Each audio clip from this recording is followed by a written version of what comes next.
You know my heart. You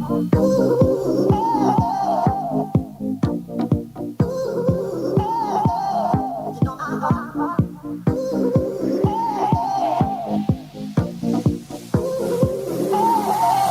You know my heart goes crazy when you take the extra time. Let's explore our love. We'll leave the world behind. Can you feel it, baby?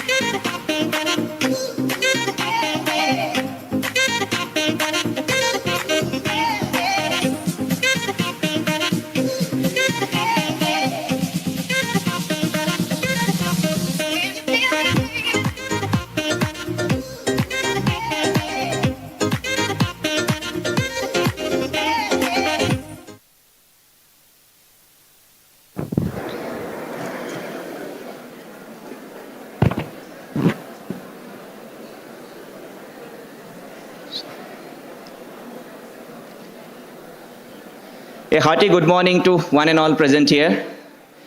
We are blessed to have with us today with our Honorable Director, Professor B. Ravi sir, accompanied by our Deputy Director, Professor Subhasi Aragal sir, all the deans, HODs, faculty members, all the staff, and all my dear students. Welcome to this beautiful morning of PG Orientation Program 2024. At the outset, I would like to request our Dean of Academic, Professor Dwarkis sir, to welcome our Honorable Director with a flower bouquet.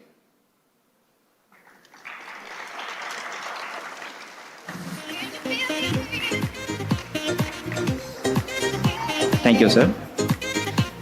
Now may I request our Dean Students Welfare in charge, Professor Pavan Kumar sir, to welcome our Deputy Director, Eragal sir, with a flower bouquet.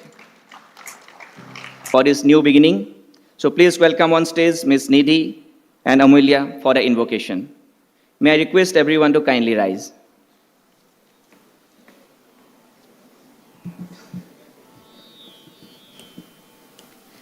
गणनायकाय गणदैवताय गणाध्यक्षाय धीमहि गुणशरीराय गुणमण्डिताय गुणेशानाय धीमहि गुणातीताय गुणाधीशाय गुणप्रवेशाय धीमहि एकदन्ताय वक्रतुण्डाय गौरीतनयाय धीमहि गणेशानाय बालचन्द्राय श्रीगणेशाय धीमहि एकदन्ताय वक्रतुण्डाय गौरीतनयाय धीमहि गजेशानाय बालचन्द्राय श्रीगणेशाय धीमहि श्रीगणेशाय धीमहि श्रीगणेशाय धीमहि.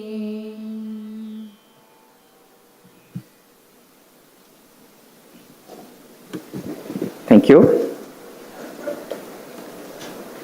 As our cultural and traditional rituals of our country, let us have the lighting of the lamp. May I request our Honorable Director sir, Deputy Director sir, and all the deans kindly come on the stage for the traditional lighting of the lamp. May I request our Dean of Student Welfare in charge to kindly escort the dignitaries, sir. May I request one boy and one girl from any PhD or PG, kindly join them. Quickly, volunteer yourself. Don't look at here and there, kindly come up. One boy has come here, one girl. Please join them, quickly.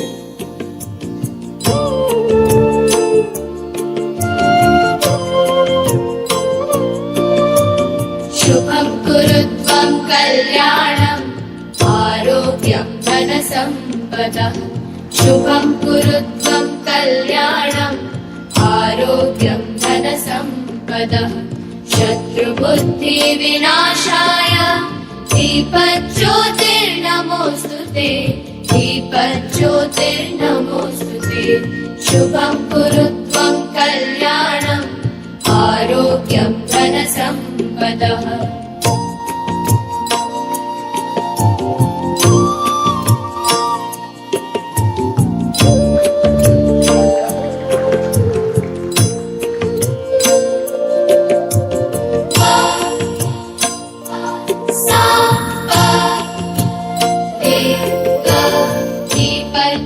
दीपज्योतिर्परब्रह्म दीपज्योतिर्जनार्दनः दीपज्योतिर्परब्रह्म दीपज्योतिर्जनार्दनः दीपो हरतु मे पापं सन्ध्यादीपनमोऽस्तु ते शुभं कुरुत्वं कल्याणम् आरोग्यं धनसम्पदः शुभं कुरुत्वं कल्याणम् आरोग्यं धनसम्पदः.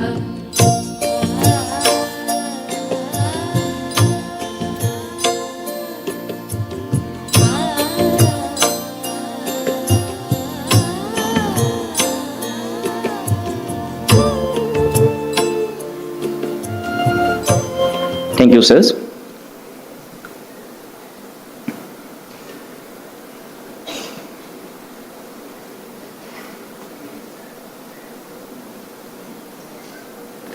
Now, may I invite on stage our Deputy Director, Professor Subhash C. Eragal, sir, for the welcome note. Sir, kindly please.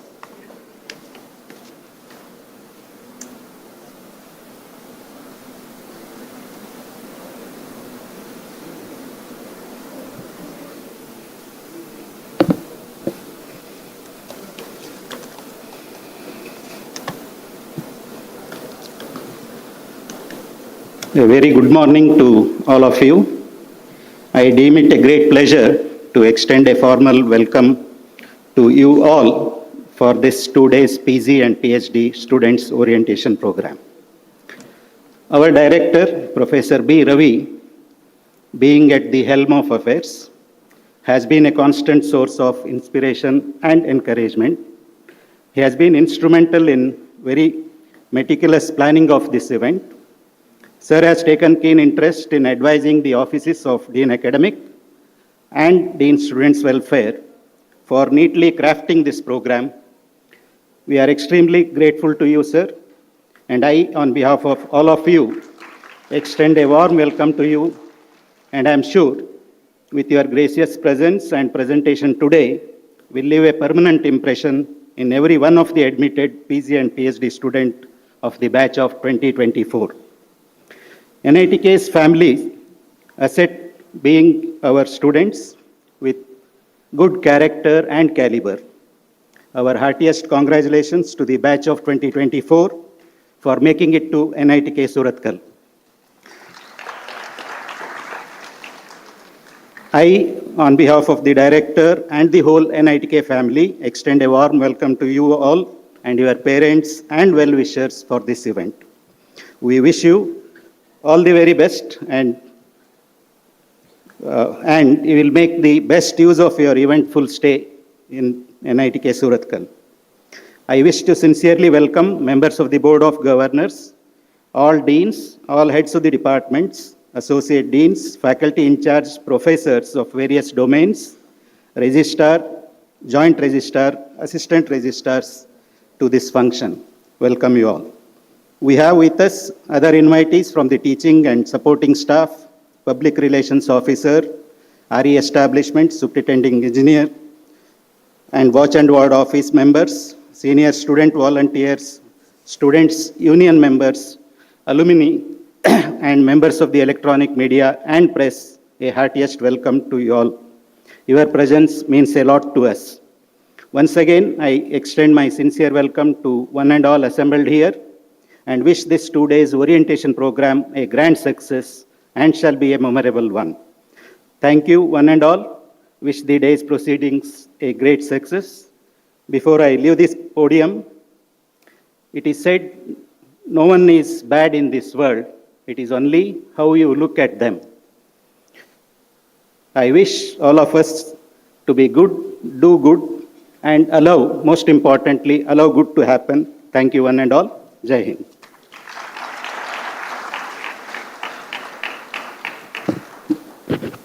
Thank you, sir.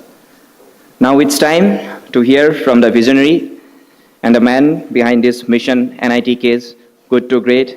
It's none other than our Honorable Director, Professor B. Ravi, sir. Sir, may I kindly request you on the stage, please.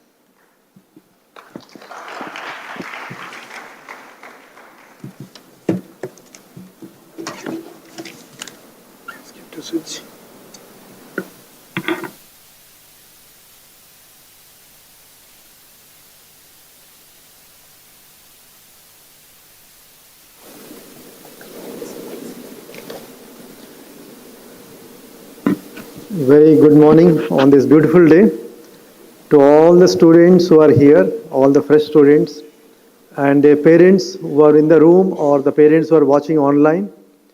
My dear colleagues, including deans, associate deans, professor in charges, HODs, and everyone else, guests, faculty, staff, our own students. It's a pleasure to welcome you all. It's wonderful to see new faces in the campus.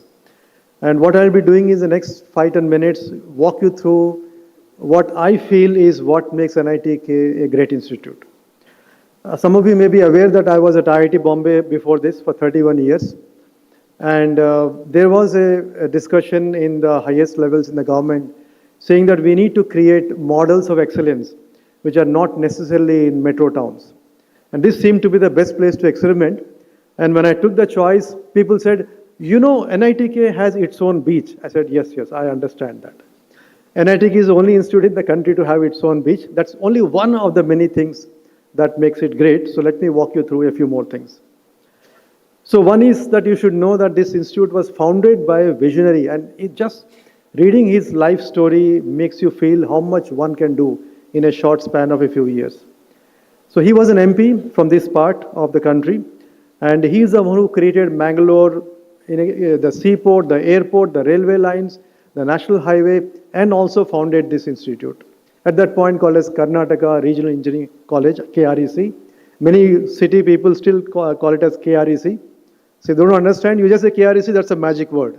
It will open many doors, not only in this town, but also in the region, the district, even the state. This is the number one institute in the state. And so it went through several years of transformation through university system.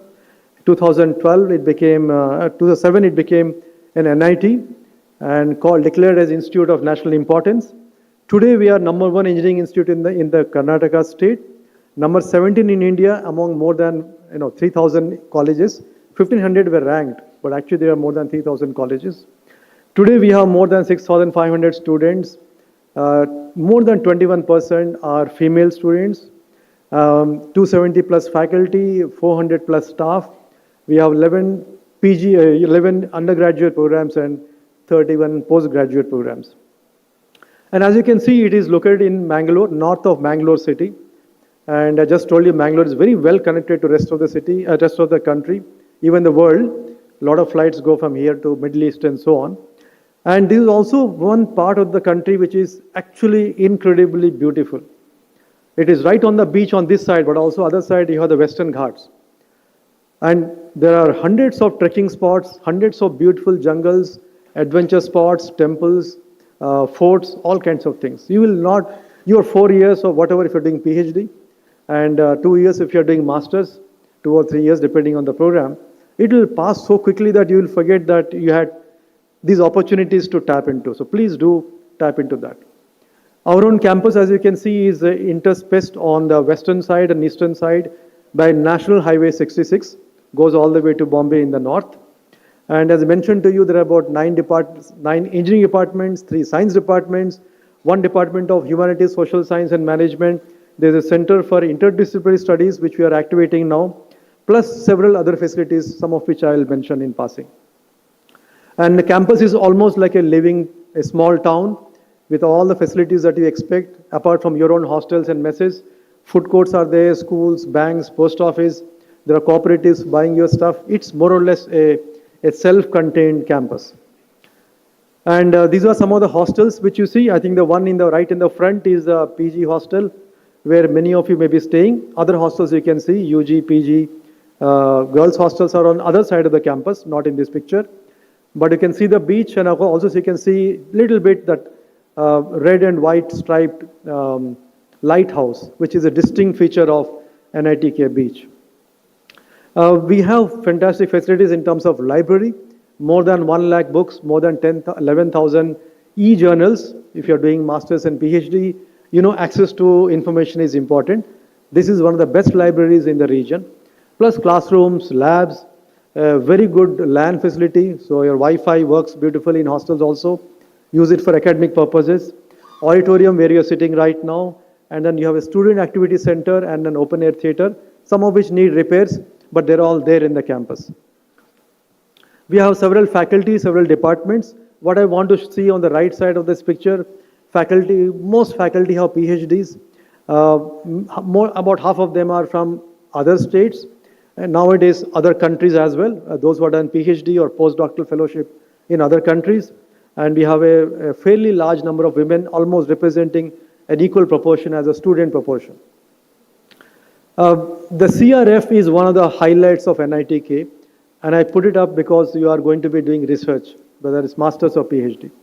And this facility is one of the best, in my opinion, in the country. Very few IITs have something like that.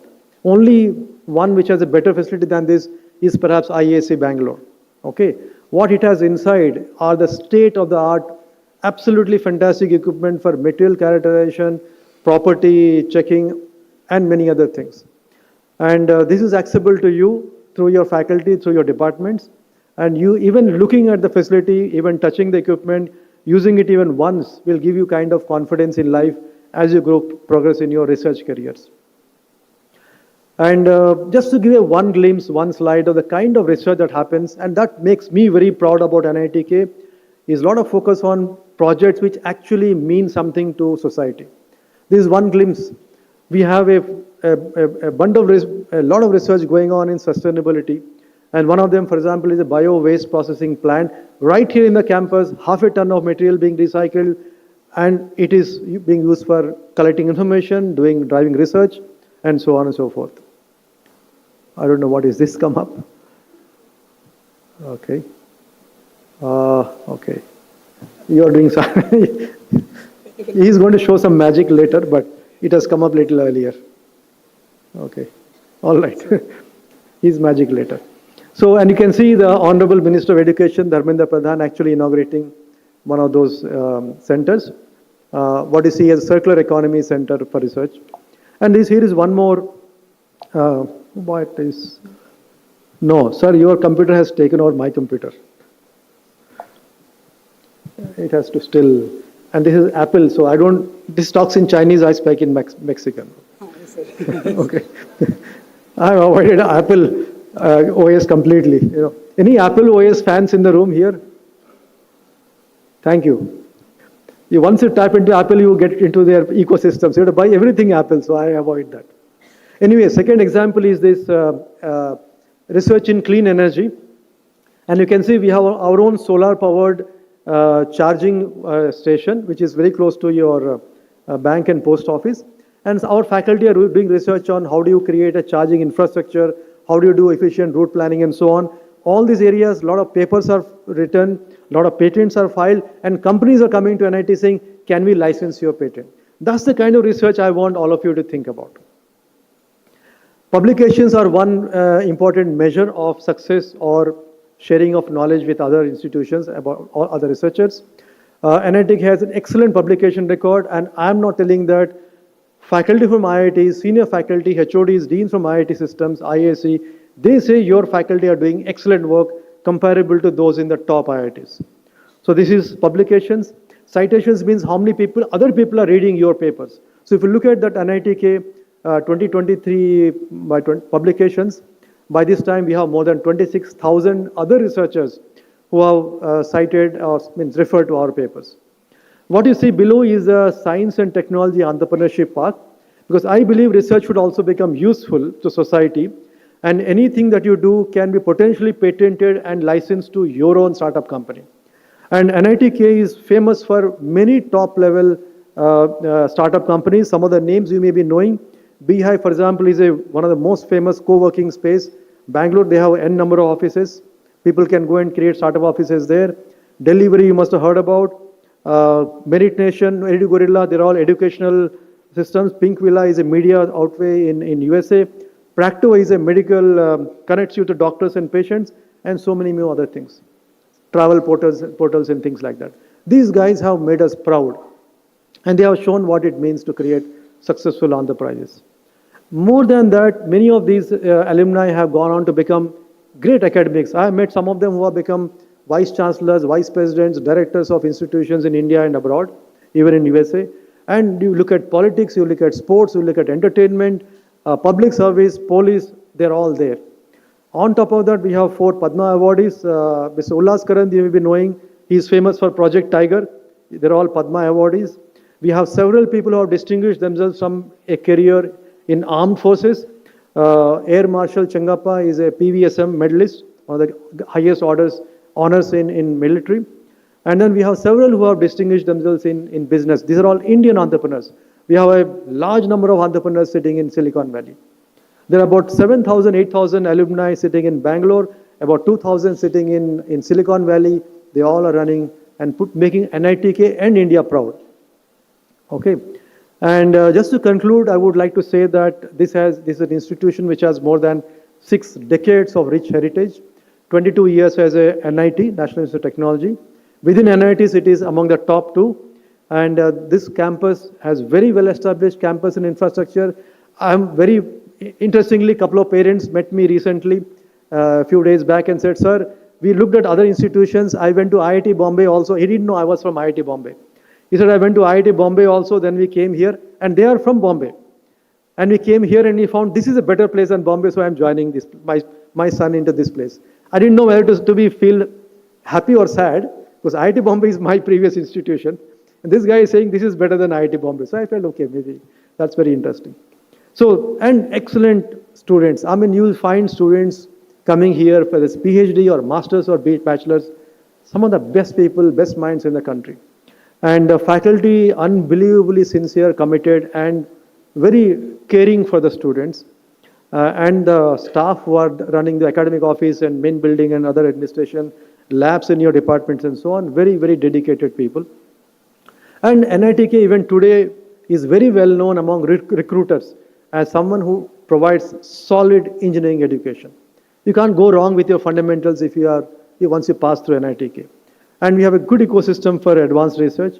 We have multiple opportunities for innovation, entrepreneurship, for taking your research to society.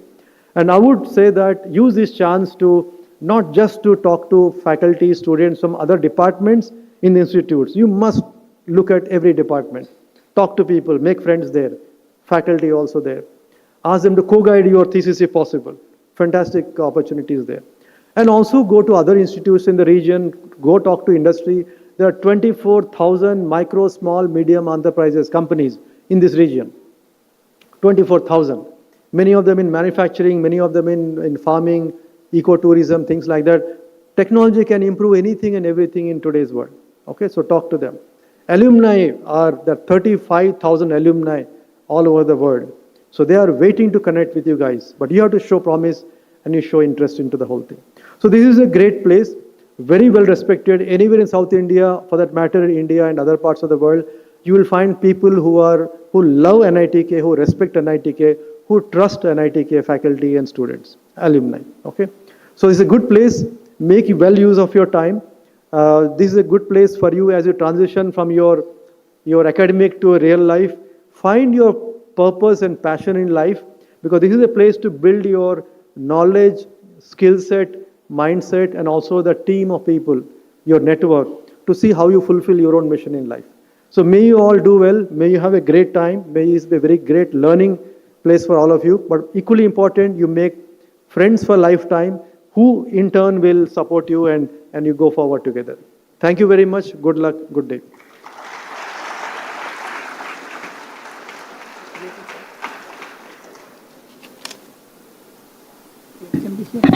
It can be a much.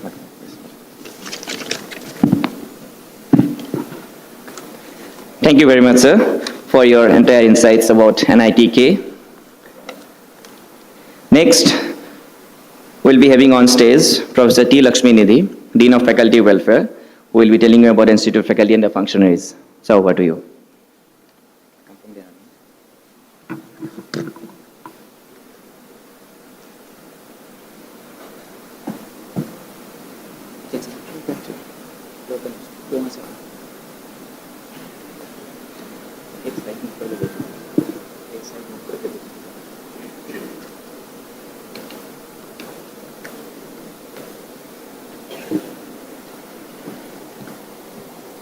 Good morning.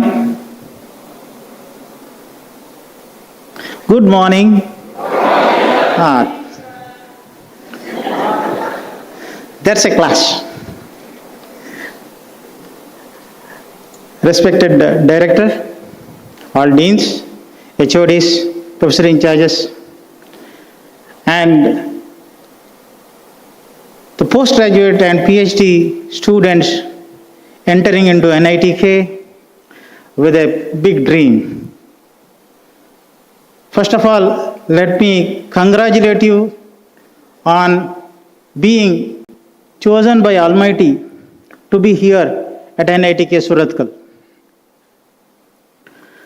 I am Dr. Lakshmi Nidhi, Dean Faculty Welfare.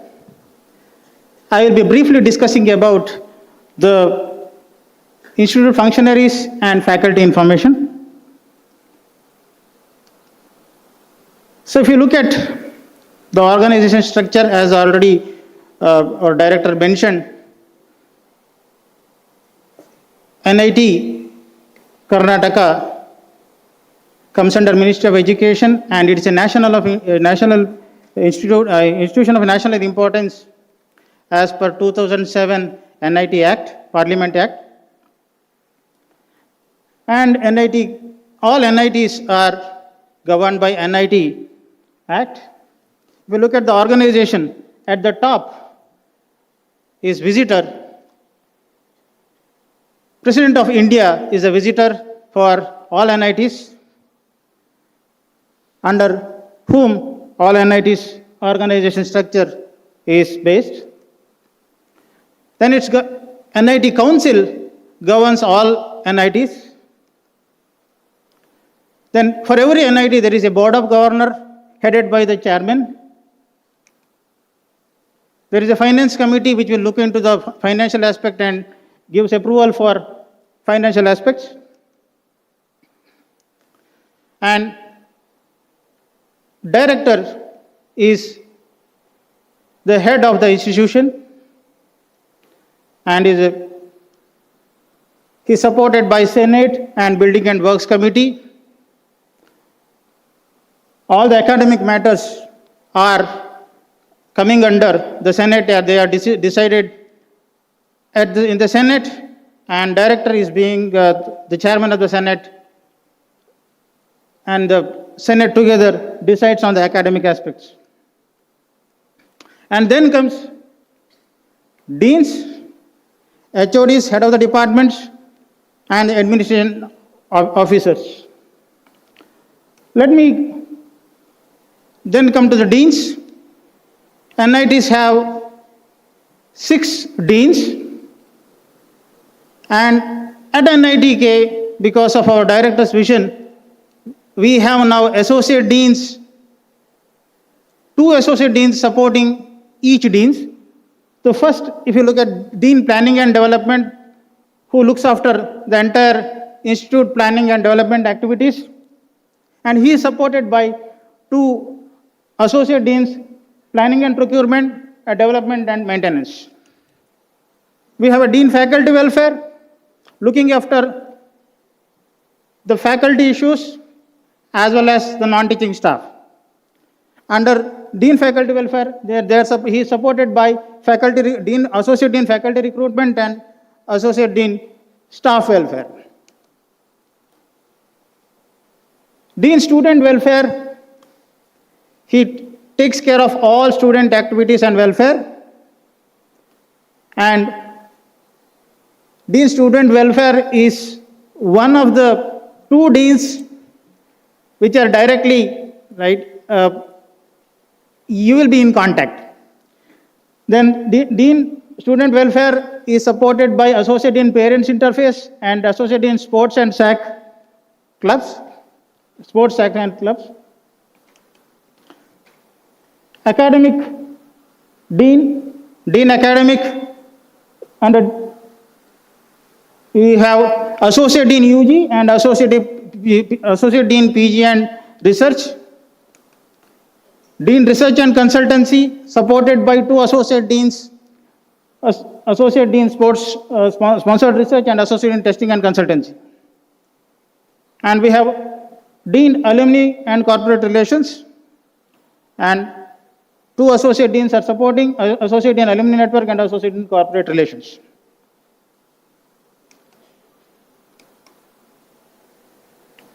And our director has created a ministries, 6 ministries, that is under each dean, there are professor in charges. So if you look at, there are 7 professor in charges under Dean Planning and Development, Civil Infrastructure, Electrical Infrastructure, Water and Wastewater, Cultural, Central Computer Center, Communication Networks, Horticulture, and Safety and Security. Similarly, under Dean Faculty and Staff Welfare, Student Welfare, academic programs, research consultants. For all 6 deans, there are almost 7 professor in charges covering almost all aspects, all activities of NITK Surathkal. There is a professor in charge who is looking after these activities, and they operate horizontally also, not only vertical. Vertically, under dean, there are associate deans and professor in charges, but professor in charges also, right, they work horizontally. And for the administrative activities, we have administrative officers, a registrar, joint registrar, and assistant registrars for 4 activities: academic, accounts, purchase, and admin as of now. And we have student activity and sports officers. And for all these activities, we have sections where staff are there to look into the matter, and they will be directly reporting to the ARs and registrar. So we have similarly sections, academic and examination section. We have sections for purchase. We have section for procurement, accounts and procurement, establishment and cash section. Last section, most of you may be actually going, because anybody, why cash section is important, especially for you, PG scholars. Scholarship. So we have 14 departments, director already mentioned, and the institute bodies are Senate, and then there is a board of studies. Actually, board of studies decides the curriculum aspects, and then they send that to Senate for approval, and the Senate approves for any changes. And Senate is the supreme body for all academic activities. And in the department, we have department undergraduate committee, department postgraduate committee, department research program committee. We call it as DUGC, DPGC, and DRPC. DPGC is relevant to all PG students, and DRPC is for all PhD scholars. And we have a department academic appeal board. If any student has any issues with the grades or anything has to be appealed, there is a department academic appeals board. Details will be given by the respective dean academic and his support staff. Faculty information director is already given. Before I ask you one question, it's just to test you, how many of you have seen director slide with concentration? Can anybody tell me what is the total number of students director mentioned 2024, the second slide? Louder. 6,500 plus. What was the percentage of female? 21%, right? Okay. The reason if you look at the faculty gender also, if you see, female percent is 20%. Student and faculty, both percentages are all, right, almost same. Faculty diversity from outside, around 53%, home state is around 47%, almost equal. And faculty qualification, around 93% as of now are PhD holders, and master's holders are, maximum qualification having master's degree is 7%, of which majority are temporary faculty. So if you look at it, temporary faculty is around 38 as of now. Faculty information, if you look at the cadre-wise distribution, we have professors taking 40% of the total faculty strength is for professors, associate professors 27%, assistant professors together is around 31%, and temporary faculty is around 12%. We have a fairly large number of professors in the institute, thanks to the flexible cadre structure. So, if you look at the recently recruited faculty members, last year recruitment, most of them are PhDs and they're postdoctoral fellows. The minimum requirement for NITs is PhD is the entry level qualification for that's a requirement. Okay, so with that, I'll try to conclude. So I have already told NITK is, okay, you are destined to be at NITK. NITK is the best place of knowledge, right? Exchange, knowledge sharing. I specifically mentioned it's a knowledge exchange. It is because even for faculty, every day is a learning, and we, right, get knowledge from interactions with you students. So grab the opportunity and make the best out of it. Never lose hope. And I end, right, by quoting Swami Vivekananda, every work has got to pass through hundreds of difficulties before succeeding. Those who persevere will see the light sooner or later.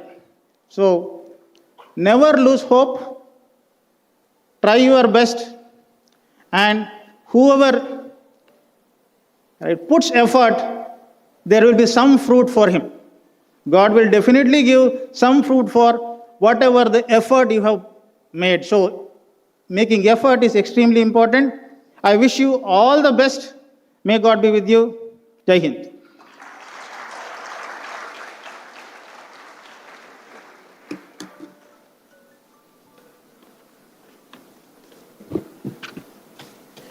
Thank you very much, sir.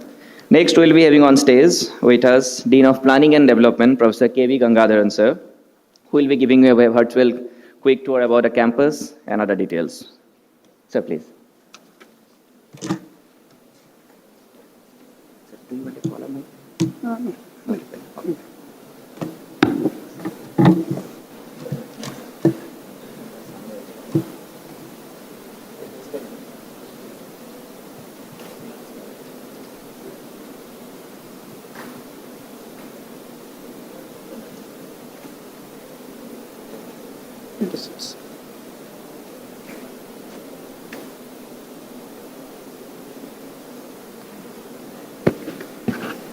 Very pleasant good morning. So when it comes to a campus tour, let us go through the place where you came to NITK and see what facility and buildings and other infrastructure NITK offers you. As both our director as well as Dean FW told, this is a place where you should be able to learn, upskill, and get into better places, which gives you the real part in the world. So be ready. Let us just see where you have been coming from. So if you look at, you came from Mangalore. If you are coming from Mangalore, this road you came through, you also saw the place here, the lighthouse at the temple. We'll go there at the end. And you had the other side, which was your two buildings, LHC C, where the classes are happening. Then we had all the circuit branches on the other side of the road. On the top here is the IT department. Below, at the same building, you have electrical department. And next to that is the place where you have electronics and communication. Next door, just behind, you have an international hostel. It is national level. And you also have the hostels coming.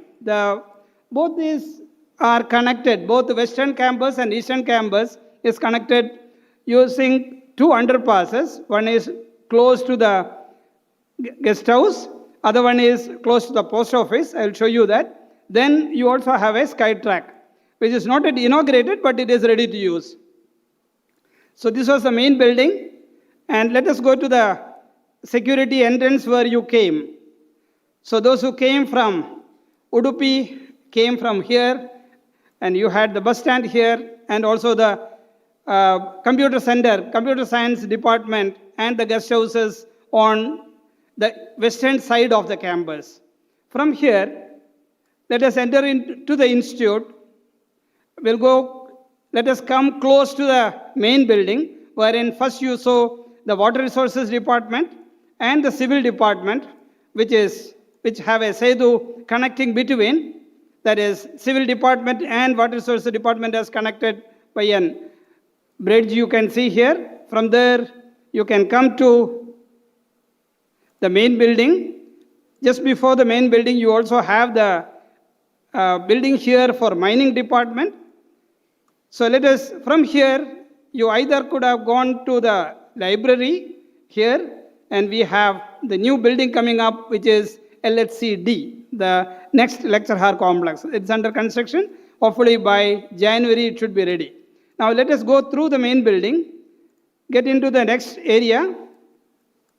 So you have the main building connected with material science and metallurgy department through an mangrove tiled corridor. Then it comes here on the right side, you have metallurgy department, and the left side you have Center for System Design, where both students online laboratory through virtual experimentation, the virtual lab at NITK, and most of the interdisciplinary studies as well as innovative activity happens.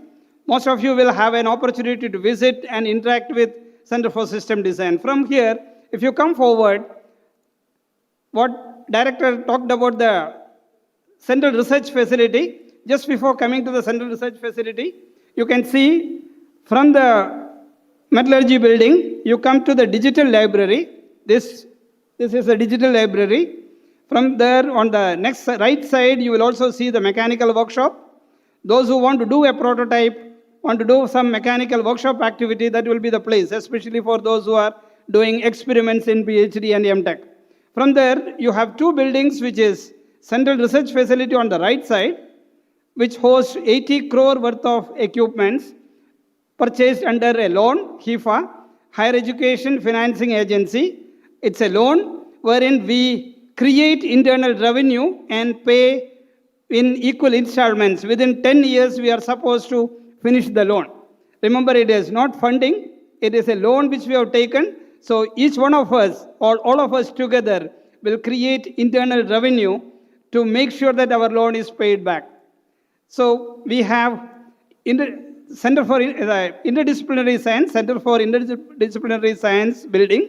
Presently, it is hosting classes, and when LHCD is operational, we will be able to move the classes to LHCD, and this will be available for all the centers. From there, if you come, you have maths, physics, and chemistry, and School of Management, that is Humanities and Social Science building. From here, you came to the place where you are. This is the Silver Jubilee Auditorium. Let us go to the place where I hope you don't need to go too many times, which is the Health Center. And next to that, the backbone of NITK, the Computer Center. And they are the people who are doing this webcasting of today's activity. And they also provide the backbone, the internet connectivity, maintains the servers, etc. So from there, let us just look at the sports facility. So you have both indoor and outdoor sports facility available. From there, all of you, probably the PG students should be staying in this hostel, PG block. You can also go around and see whether all the areas can be seen from here.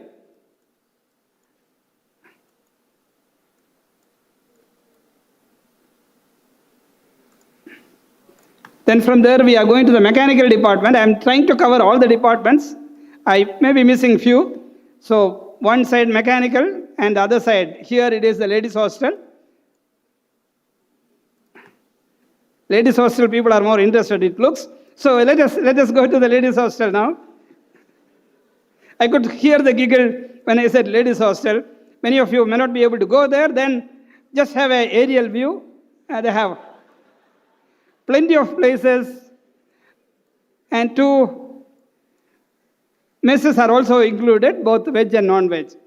So from there, let me see whether I can go to the other side. I should come out of the place where I am, no?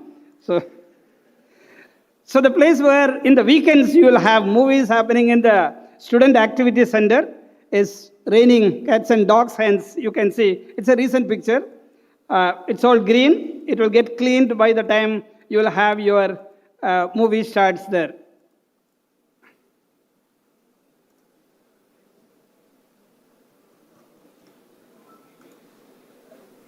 Look at the NITK as an aerial view. You can see the academic area here and the residential area on this side.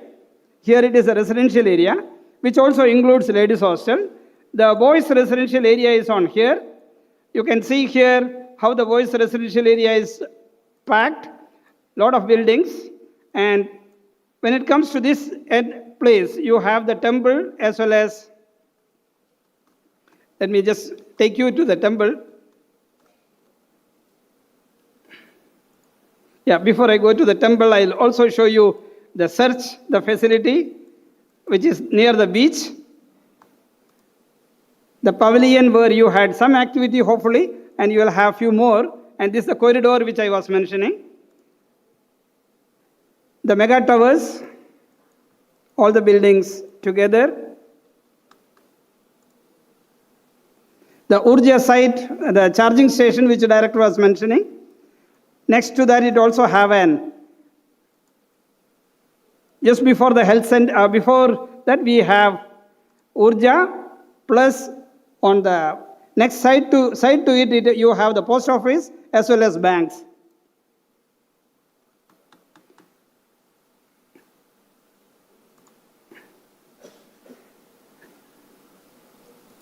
So whether you can meditate in the beach or meditate in the temple, you have a temple as well as the lighthouse here.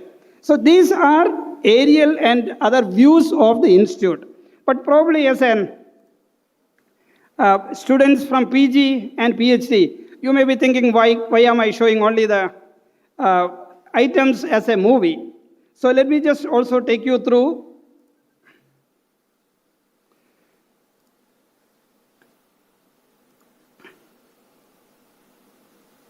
So those who are,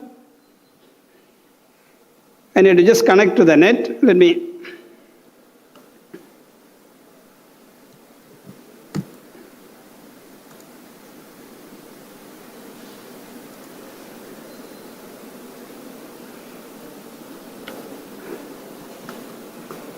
So in India, if you look at the location we are here, all that information which I have provided was in an format which is RGB. That may not be enough for many of you to do an analysis. Now we need to make NITK as the living lab. Think about you having 2 years of education and 2 years of real industrial experience at NITK. That means 2 years or 4 years for the degree which you have come for. And you also get an opportunity to do that many number of times or years of industrial experience. That's what NITK will be able to offer you, provided you are hungry enough, you have the hungry enough. And we have opportunity for you to make most of the contribution to the living lab called NITK and contribute to NITK, solve the problems together with administration, then that itself will be an experience for you. So one of the activity which has been taken up by Center for System Design under the leadership of Dr. Prithviraj was getting the GIS map done for NITK. This had students from both civil, water resources and engineering and ocean engineering, plus other students from electrical, electronics and mechanical. So wherein we are able to map the entire area in a GIS, wherein you can also have different layers. I can switch on and switch on different layers on this and do all the planning and analysis required for the institute. So the advantage here is you are able to actively interface this information with a database. You can also find out how many street lights are there and when the street light was replaced. And if it is a 3-year warranty period, can I say that that region where the replacement has to happen, all the planning can be done. So those who are looking at such information and activity to do with such information on your part of MTech or PhD, we do have large amount of data which you can work on, especially if you're looking at AI, ML, DS, that is data science, or whatever area you are working at, you want to add something onto that, we do have opportunity. So NITK is a place where you will be able to get your degree along with an equivalent amount of industrial experience by providing your service and time to NITK, and make sure that you find out professors who are working in such area and contribute. We do have a provision for paying when you work for such activity. So make sure that your time is well spent, and all that information which I have provided is also will be available in the website after some time, or you can also contact us whenever it is required. So with these few words, thank you very much for the patient listening.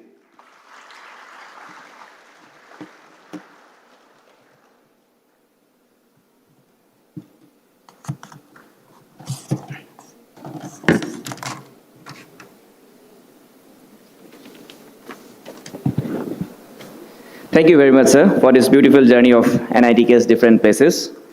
Thank you very much. Next, we'll be having Professor G. Dwarkis, Dean of Academics, who will be giving you the details about the PhD and PG program structures and timelines. Sir, please.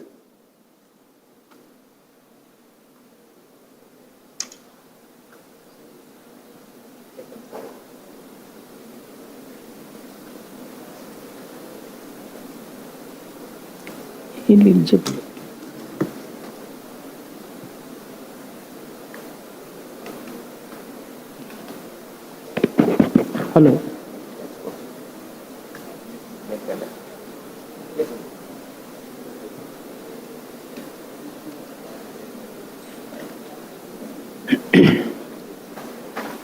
Good morning, everybody. Respected director, deputy director, my dear colleagues, and also my dear new students. I stand before you all to make the presentation or give the bird's eye view of PG, PhD program structure and timelines. Myself, Dr. G.S. Dwarkis, Dean Academic. I am professor in the Department of Water Resources and Ocean Engineering. NITK is having 14 departments offering 31 PG programs, which includes MTech, MSc, MCA, MBA, 11 BTech programs, and also all the 14 departments will be catering to MTech research as well as PhD program. Number of PG programs offered by each and every department, that is 31, is shown over here. Duration for MTech, MSc, MBA is 4 semesters, MCA is 6 semesters. Each academic year is having 2 semesters and each of 18 weeks. Odd semester is between August to December and even semester is between December to April. Each semester is having 70 teaching days or working days and 5 days per week. Every course comprises of LTP, that is lecture, tutorial and practicals. Lecture tutorials, 1 hour per week, credit is 1. On the other hand, practicals, 2-hour session per week is 1 credit, 3-hour session per week is 2 credits. Distribution of weightages, that is in the evaluation process, end semester examination is somewhere between 40 to 50%, mid semester is 20 to 25%.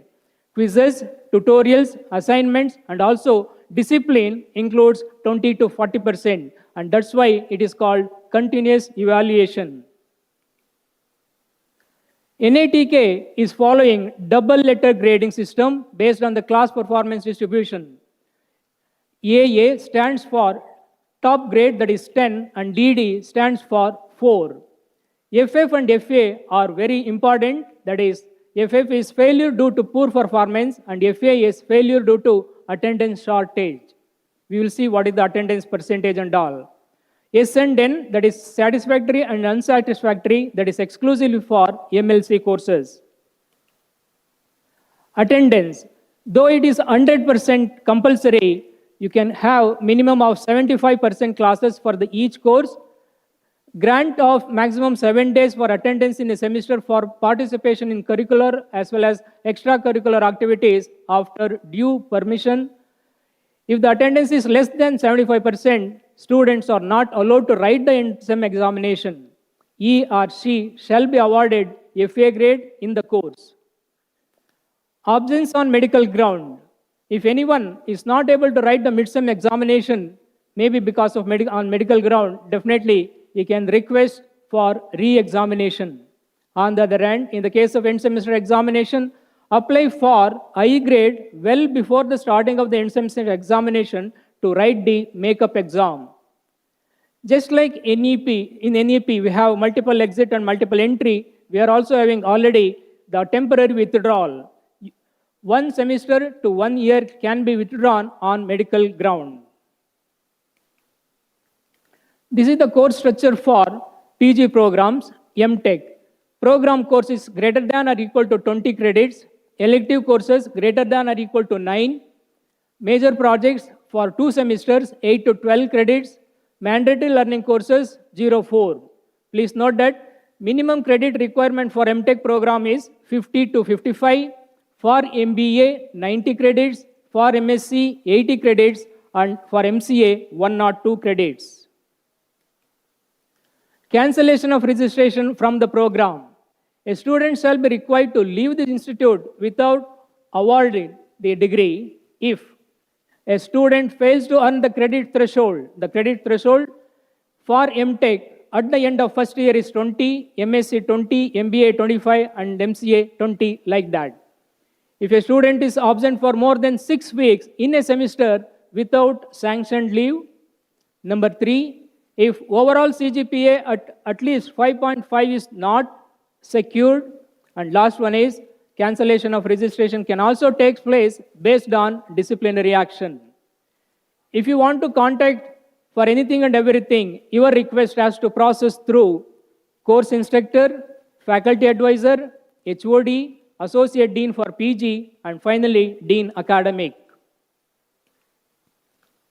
Degree requirements and convocation. Institute requirements, minimum earned credits, securing overall CGPA of at least 5.5, completion of all mandatory learning courses, program requirements, core courses, elective courses, as well as major projects. Maximum duration for completion of PG program, 4 years for MTech, MSc and MBA, and 6 years for MCA. PhD research timeline. As soon as you join the institute, you have to register for coursework, that is minimum of 12 credits. After completing the coursework, within 18 months, you have to give the comprehensive examination. After the comprehensive examination, formation of RPAC, that is Research Progress Assessment Committee, and then you can submit, or you have to submit the research proposal before 24 months. If it is accepted, you will be ready to, you can do your research work, and progress report 1 can be published before 36 months. Second progress before 48 months. And if you are having 2 index paper, that is SCI papers and all, then go for pre-synopsis. If pre-synopsis is accepted, publish or submit the synopsis. And this is within 7 days. After submitting the synopsis, within 90 days from the date of submission, you have to submit the PhD thesis. Finally, it goes for evaluation. The option for fast track mode is also available.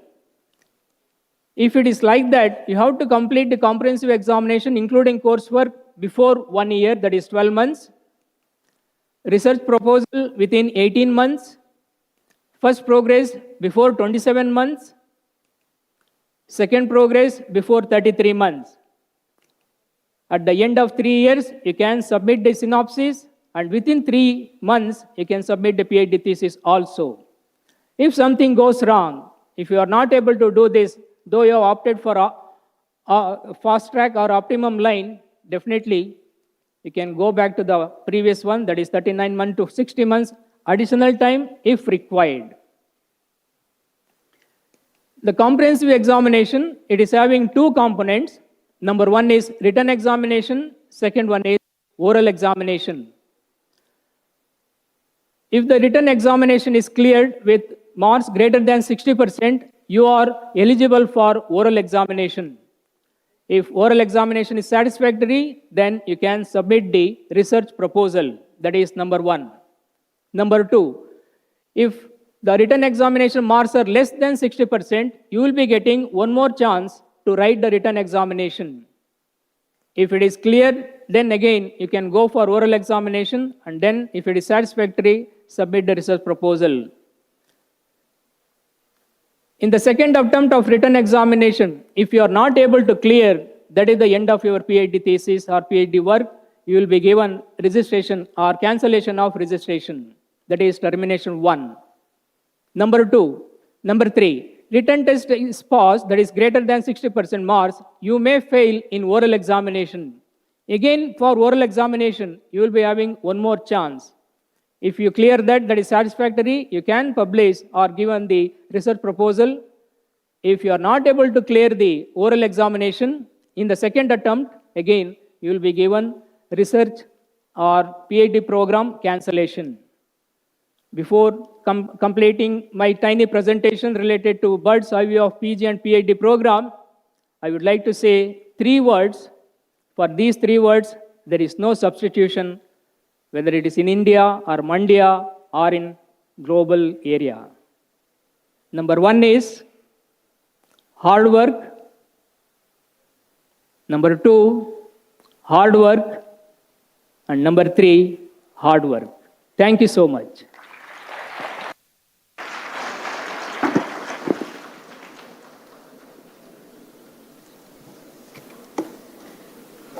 Thank you very much, sir, for the detailing about all the academic programs. Next, we'll be having on stage Associate Dean PG, Professor U. Binata, who will be telling you about the useful tips for research and teaching assistantships. Madam, please.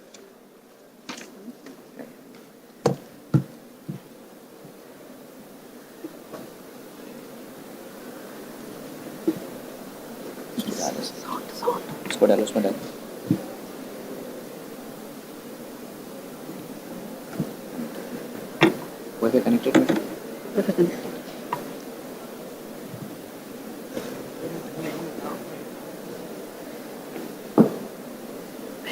Wi-Fi connected.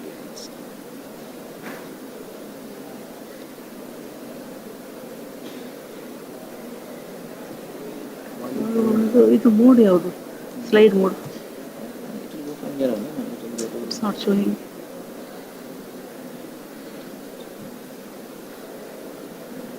slide mode.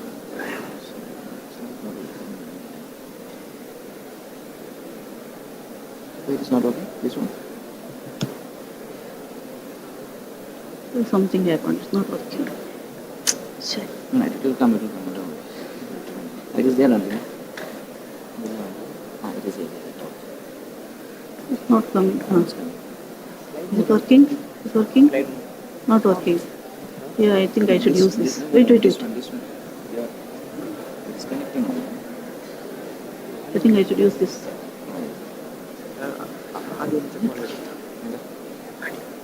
ಮತ್ತೆ ನೋಡು. ಅದು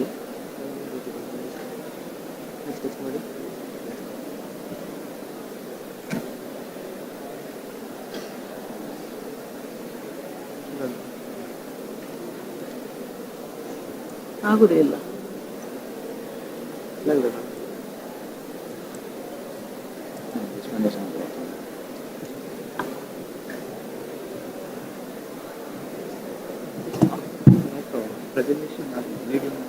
ಇದು ಆಗ್ತಾ ಇಲ್ಲಲ್ಲ ಒಟ್ಟು escape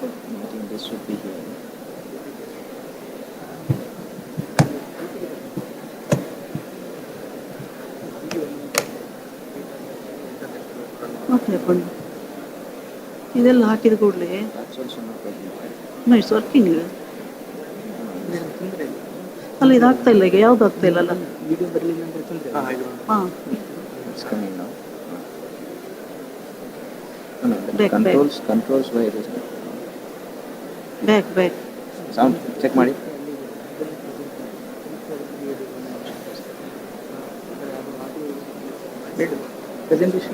Presentation is fine, sir, but the I'll do it. system is only not working.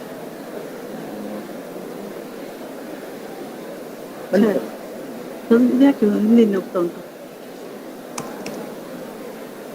ಅದು sharing.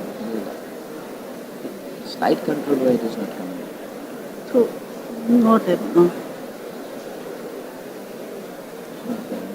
Here you why I Yes, sir. Back you The back is only not coming. So this connection you make no close it that should Shit. work. Touch will may not work ಎಲ್ಲಿಂದ ಅಲ್ಲಿಂದ ಆಗ್ತಾ ಇಲ್ಲಲ್ಲ ಇದು But why your touch is not working? That's working. No need to worry. ಹಾಂ It is coming. It is coming, but the controls are not coming, sir. This control. Okay okay ಅಲ್ಲಿ start Start. That's it.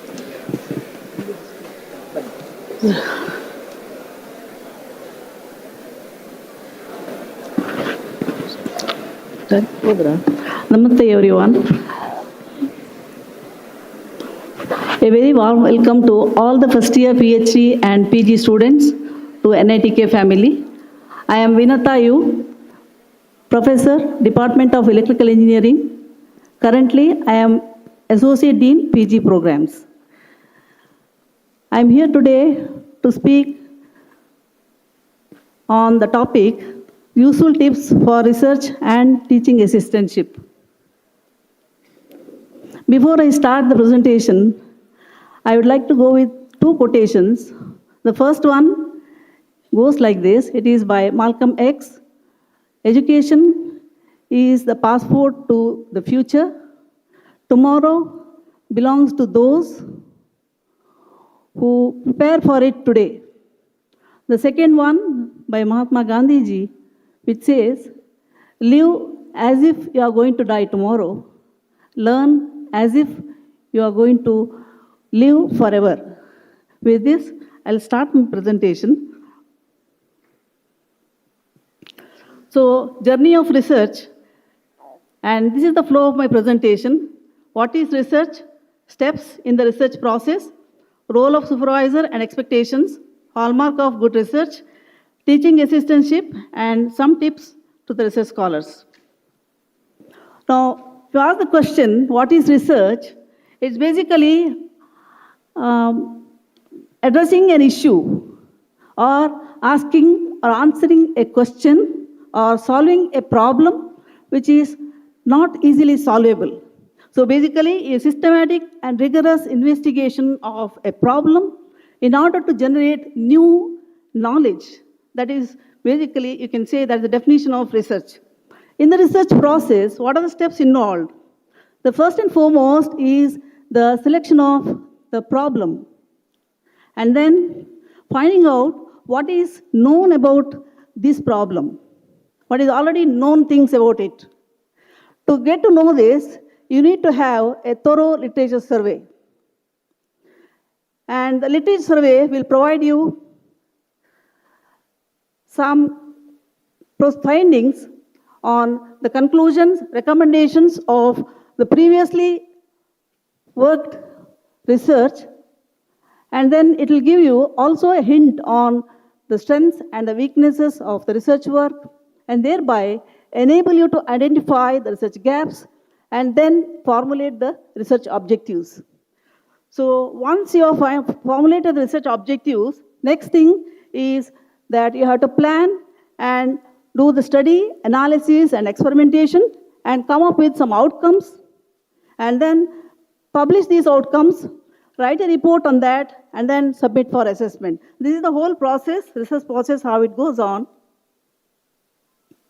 And in the process, the most important and the crucial step is the selection of research topic, right?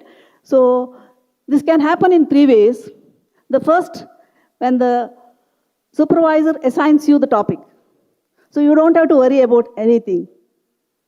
The second, the supervisor will give some guidance on how to choose the topic. Here you have to do some reading on the general topic and then get an overview. And then you have to narrow down and focus into the research topic to which is up to a reasonable size and which you can handle, right? So the third one is supervisor will give you the complete freedom to choose the topic. This may be challenging to some. However, you need to choose a topic on which you can work comfortably. So in any case, the topic selected should be of your interest.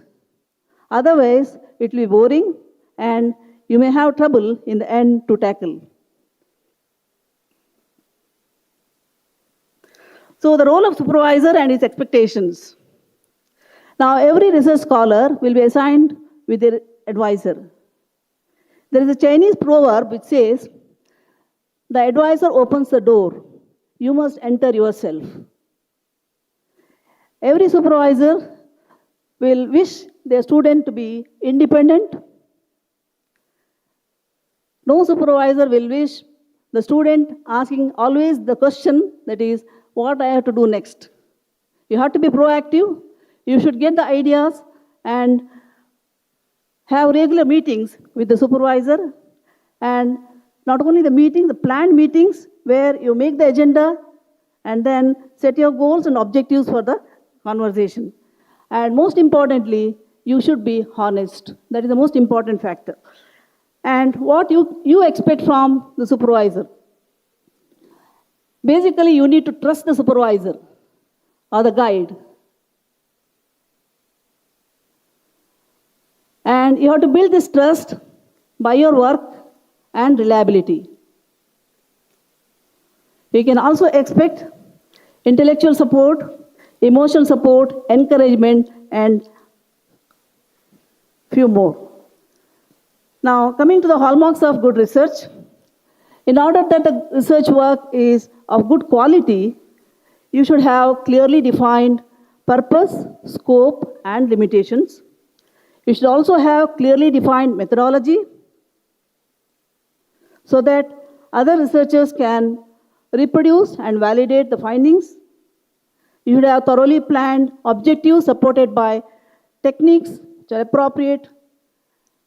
You need to do adequate analysis, and you should be able to present in ambiguity. Without any ambiguity, you should be able to present it. And you need to have justified conclusions based on your findings. And most importantly, you should follow ethical standards.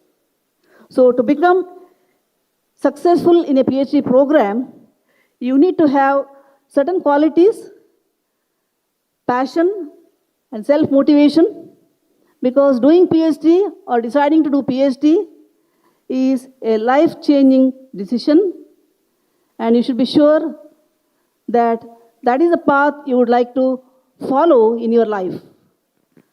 Perseverance and self-confidence. Many a times, after working hard for few years, when you submit the paper, when the paper gets rejected, you get disheartened. But trust in yourself, have faith in your ideas, and then keep trying. Independence. It's your PhD work. You should know what you want to do and how you want to do it. Intelligence, up to some level, is also necessary. Most of the time, you do not know how smart you are unless somebody challenges you. And regarding the teaching assistantship, it is a part of research program. The departments will assign you some duties like the preparation of lab manuals or lab management, some assistance in the teaching or the instructions, or assistance in the evaluation process, etc. Now, take these assignments as an opportunity, not as duty, because every task you do or conduct, you will learn some things. So also you can develop different kinds of skills by completely involving in these activities.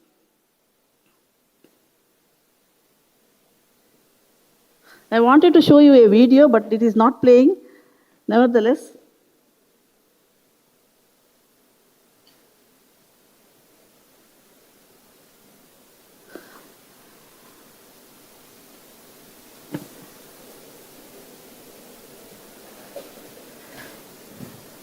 Nevertheless,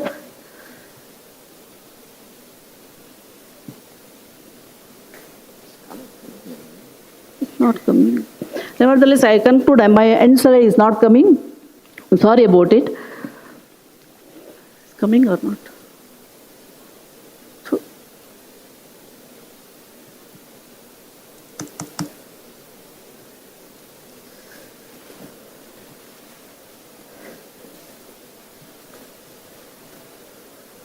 Line slide on.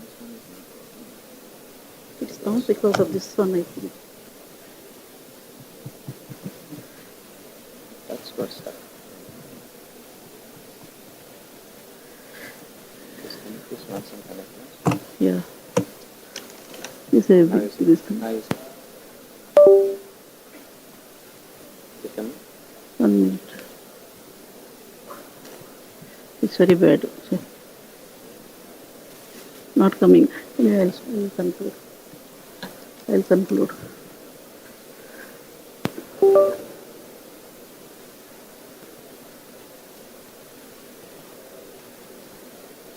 Resume. Now I'll just conclude. Some useful tips for the research scholars.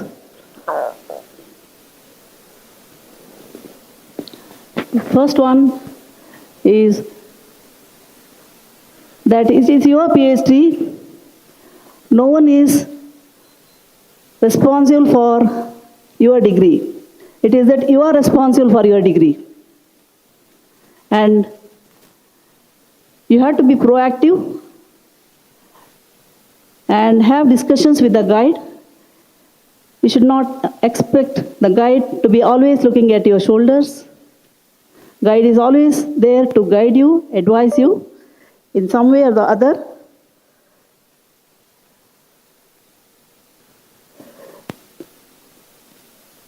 Finally, I wish you all the best and a nice time here during your PhD. All the best.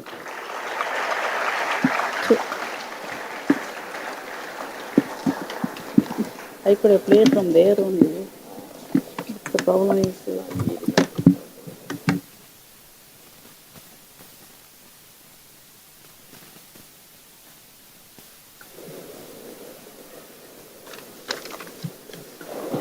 Thank you, ma'am.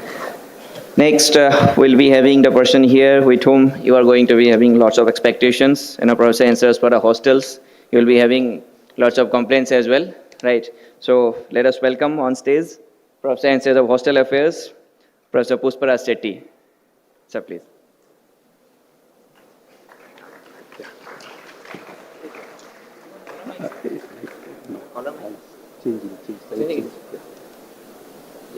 Yeah.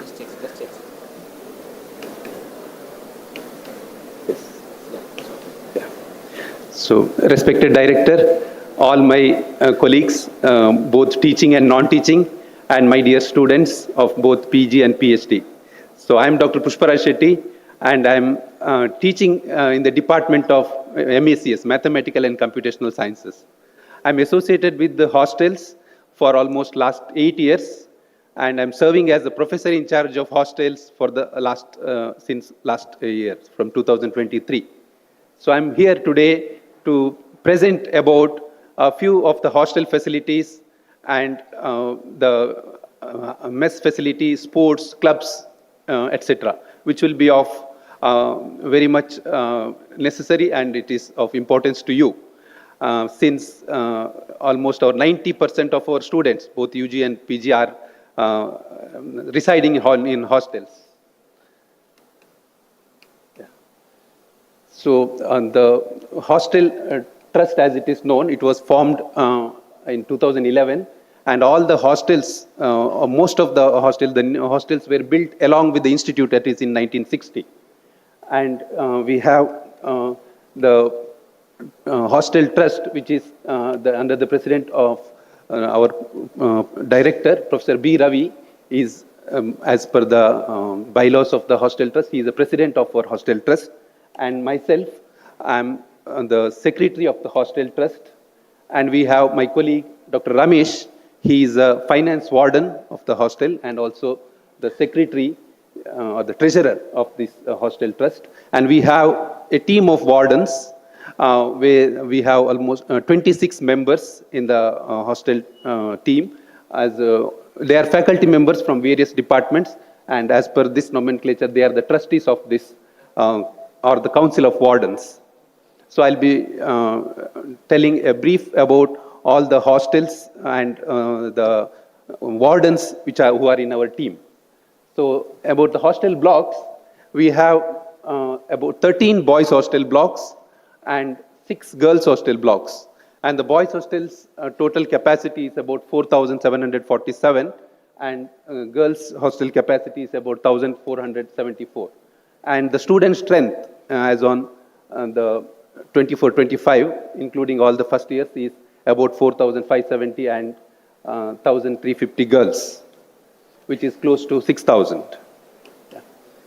So we have these various hostels here, and I have shaded some of these. That is, as you have seen in the pictures, some new hostels picture was shown where you connect it to the PG students. Of course, you will get them, but when you are in second year, we have made sure that all the second year PG students and higher semester PhD students get access to the single rooms which are housed in the new buildings.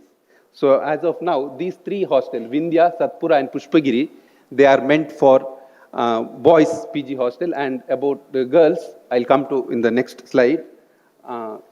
And I'll be telling a brief about each of the hostel blocks in the next slide. So here is the girls hostel statistics, and here we have Godavari hostel, where you would have everybody who are the girls here, you can connect very well to this, and you are allotted room in this Godavari hostel. And this is the hostel map, which you have seen a lot of the institute maps in various presentations by director and also by Dean P&D. And I have shown we have in the eastern side of the campus, boys hostels are located here. All these blocks are the old blocks, and these 3 buildings are the mega blocks, and somewhere the boys PG hostels are here, that is 31. And these girls hostel blocks are shown in the side, which is adjacent to all the residential areas. So, yeah. Since we have different blocks, and since you may be connected to only 3 blocks, but I felt it is important that you should have a connect with all the wardens, and that's why I'm presenting different wardens. And we have a team of these quality and monitoring wardens, which are recently introduced with the vision of our director to look into improving both hygienic mess, hygienic mess and also clean toilets. Yeah. So we have my colleagues from different departments, Dr. Ranjit and Dr. Krishnamurthy, Dr. Parthasarathi and Dr. Vani. They're 4 members. They belong to the warden team, and they look after this quality and monitoring. So this first year block, which is mainly first year UG students, and it is the warden for this block is Dr. Sridhar, and this block 2, which is also for first year UG. Since you all have all these faculty members some way connect, I thought it's important, and you'll need to interact with these faculty members for any of your say related hostel related queries or hostel-related complaints or any assistance related to the hostels. We have Dr. Vijay Venkatesh from Block 2 and Dr. Mandeep Singh from Electronics Department. He is looking after Block 3. And Dr. Ravi Roshan from Electrical and Electronics. He is Block 4 Warden and Block 5 Warden, which is some of your PG students are staying here. The Dr. Preetham Kumar from Metallurgy Department and again Block 7 for the first year UG students. It is the warden for the block is Dr. Balan from Mechanical Department and Dr. Prajov, where again some of the UG students are staying. He is from the Electrical Engineering Department. Dr. P. Parthiban, he is very much close to your block. That is, he is the warden of the Pushpagiri block, where most of the boys are staying. He belongs to the Department of Electrical and Electronics. We have the Brahmagiri block, which is also the new PG hostel. For all the larger blocks, we have 2 wardens, where the student strength is more than 300. They are actually under the headship of 2 wardens. We have Dr. Sushil Kumar Pandey and Dr. Selva Murugesh from Mining Department, Metallurgy Department as the warden of this new PG hostel. And we have Dr. Jitendra Pal and Dr. Wasim Muhammad. They are the wardens for the new block, that is Shivalik block, where our second year undergraduate students are staying, boys. And the 3 mega towers we have, which are called Everest, Himalaya and Kailash. The Everest blocks where the third year and the final year BTech students stay here. And the wardens for this Everest block are Dr. Bijay and Dr. Jyoti Ramlingam. And for the Tower 2, Mega Tower 2, we have Dr. Mrityunjay Swami and Dr. Dharawat Kishan. And for Tower 3, we have Dr. Nikhil and Dr. Gopal Krishna BV. And about the girls' hostels, where the first year UG girls stay here, that is the warden for the girls, for this first year block warden is Dr. Shweta.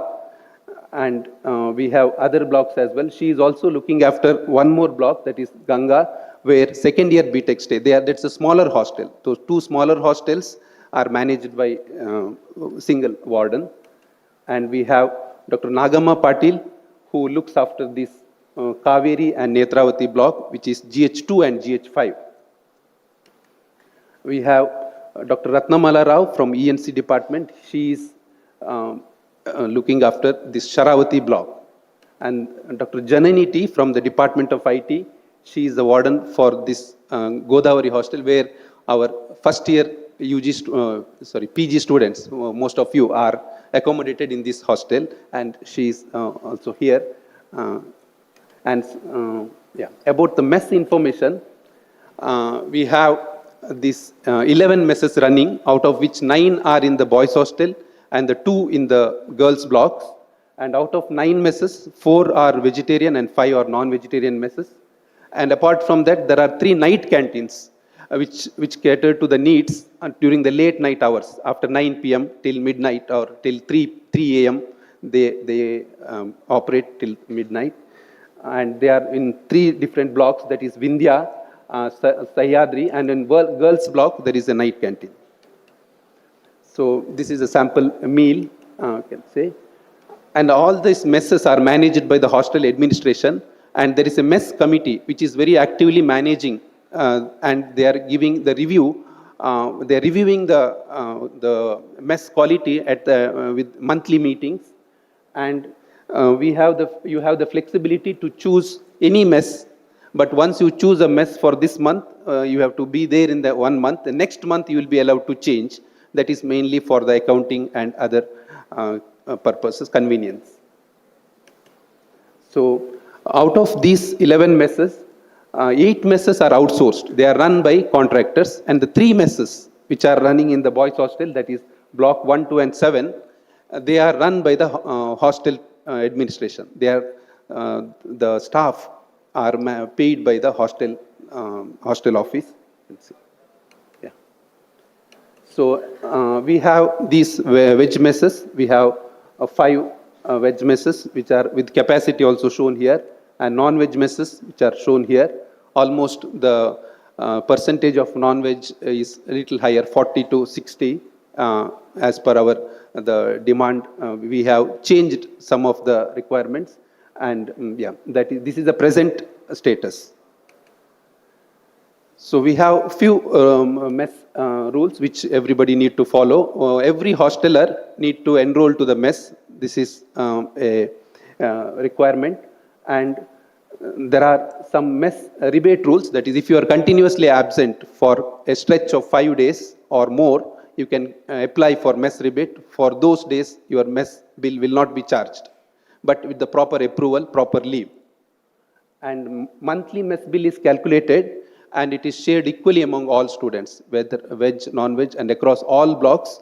It is made, that's a rule being followed, and it is called a rationalized mess system.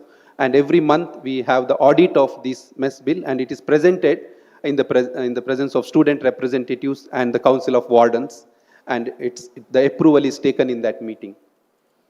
Both room allotment and mess allotment are done through IRIT system, that is automated. So you are able to choose in the beginning, and for any assistance later, our hostel office will help in changing any as per your requirements.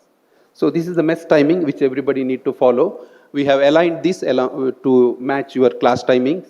So it starts at 7 a.m. So you can comfortably attend all your first hour classes.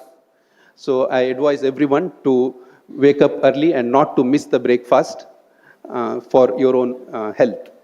And during the weekends, we have relaxed a bit so that you can have a bit relaxed schedule in the breakfast timing and also in the lunch timing, although other timings remain same even during weekends and holidays. So this is some sample pictures we have of the dining hall. And yeah, we have different facilities, central facilities provided in the hostel. We have common room with TV and also with other sports indoor games, and wired and Wi-Fi connectivity is there. And now we are providing every hostel with a wired connection, Wi-Fi in the common places. So wired connection, we have discussion with the chairman CCC, and that gives a better experience with the wired connection, LAN port. And we have water purifiers which dispense hot, cold, and normal water in all the blocks. And there is a bicycle repair shop which is located near the Sayadri block, which is useful for all the bicycle users. And there is one more facility we extend from the hostel, that is called the medical reimbursement facility. You may be aware that every student is covered with the health insurance with the cashless facility that is extended to all the students, irrespective of their hostelites or their day scholar.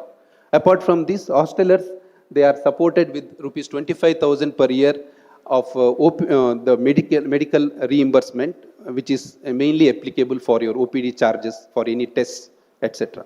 That will be processed by the hostel office, and you will be paid the reimbursement as per the rules. There is mess concession for poor students. There is a small amount of fund which is managed by the hostel. Who are economically weaker students, they can apply for it, and the amount will be distributed based on the fund availability. So we have some hostel committees which I want the participation from all the hostelites, and some of the hostel representative, like it is elected through a democratic process through voting. So there is a mess committee. For each mess there is a mess committee, and there is a mess secretary. The mess secretary is chosen by voting. The respective members of the mess vote for them, and there are other, he will nominate some 6 members in the committee. Similarly, there is a GMC, that is General Maintenance Committee, for each hostel block. That is also by voting of this particular block. And there are hostel advisors for both boys and girls, and PhD representatives, PhD and PG, it means both PhD and PG. There are hostel and mess secretary. There is 2 committees, that is called Phoenix Committee and Crescendo Committee, which looks after sports and cultural activities respectively. And there is a task force which you might have seen during your admission. There is a team of volunteers who are assisting you during the admission process in your room booking and mess booking. That is the task team where mainly UG students are participating. you are also welcome to participate next year. So these two committees, Phoenix and Cultural Committee, they conduct these sports activities, these three sports activities. Freshers Cup, where PG students also represent. In fact, in the last season, PG students have won the overall championship. And the interbranch sports event is there. Floodlight tournaments are held. And among the cultural events, these are some photos. We have dance competition, which is interbranch dance competition, and also there is a dance event, Aurora, which happens mainly during weekends, Friday evening and Saturday, Sundays. The schedule is prepared well in the beginning of the semester so that the academic schedule is not disturbed. So we have some more sports photos from the hostels. Yeah. And some festivals are also being held. This is the Ganesh Chaturthi, which was held last year in the same hall. And this year it is scheduled on September 7th. I invite all the participation of all the PG students as well. And this is about the hostel office. The hostel office is the administrative block of the hostel, which is located in the Sayadri block, first floor.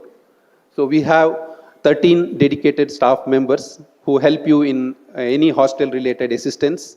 It may be change of mess or any addressing any complaints in the room.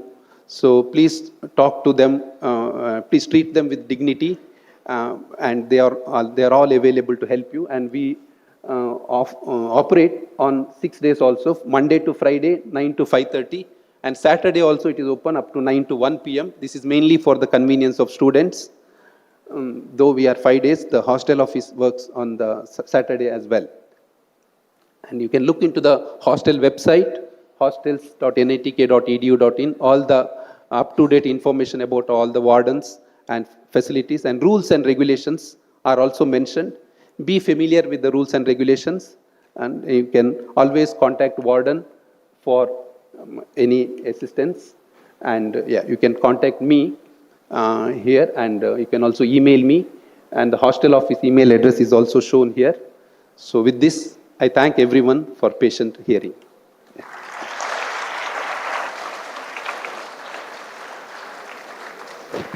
Thank you very much, sir, for giving the details about the hostels. So here we'll be having a short break for 15 minutes. So you all can go outside and have a small refreshment drink is there. So soon after that, kindly come back again. We'll have another few sessions and then it will continue. Be stick to the timing, please. 15 minutes.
Yeah, all the students, everyone, please come back soon.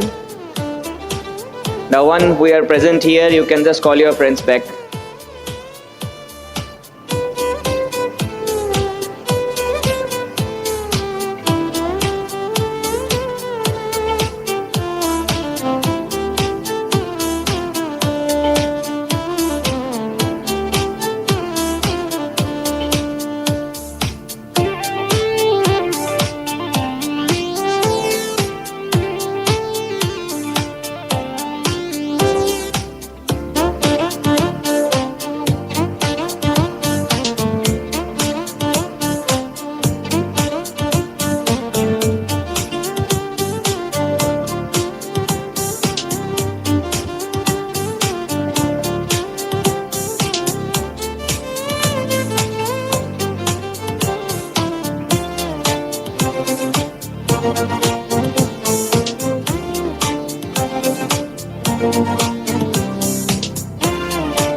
welcome back everyone. I hope already you all have had a refreshment. Still few seats are empty here. Kindly call your friends to join you. So continuing with this session, now next we are going to have with us Professor M. Tehliani, Professor in charge for Computer Center. So he will be telling you about the computing, communications and the MIS facilities. So sir, please, over to you.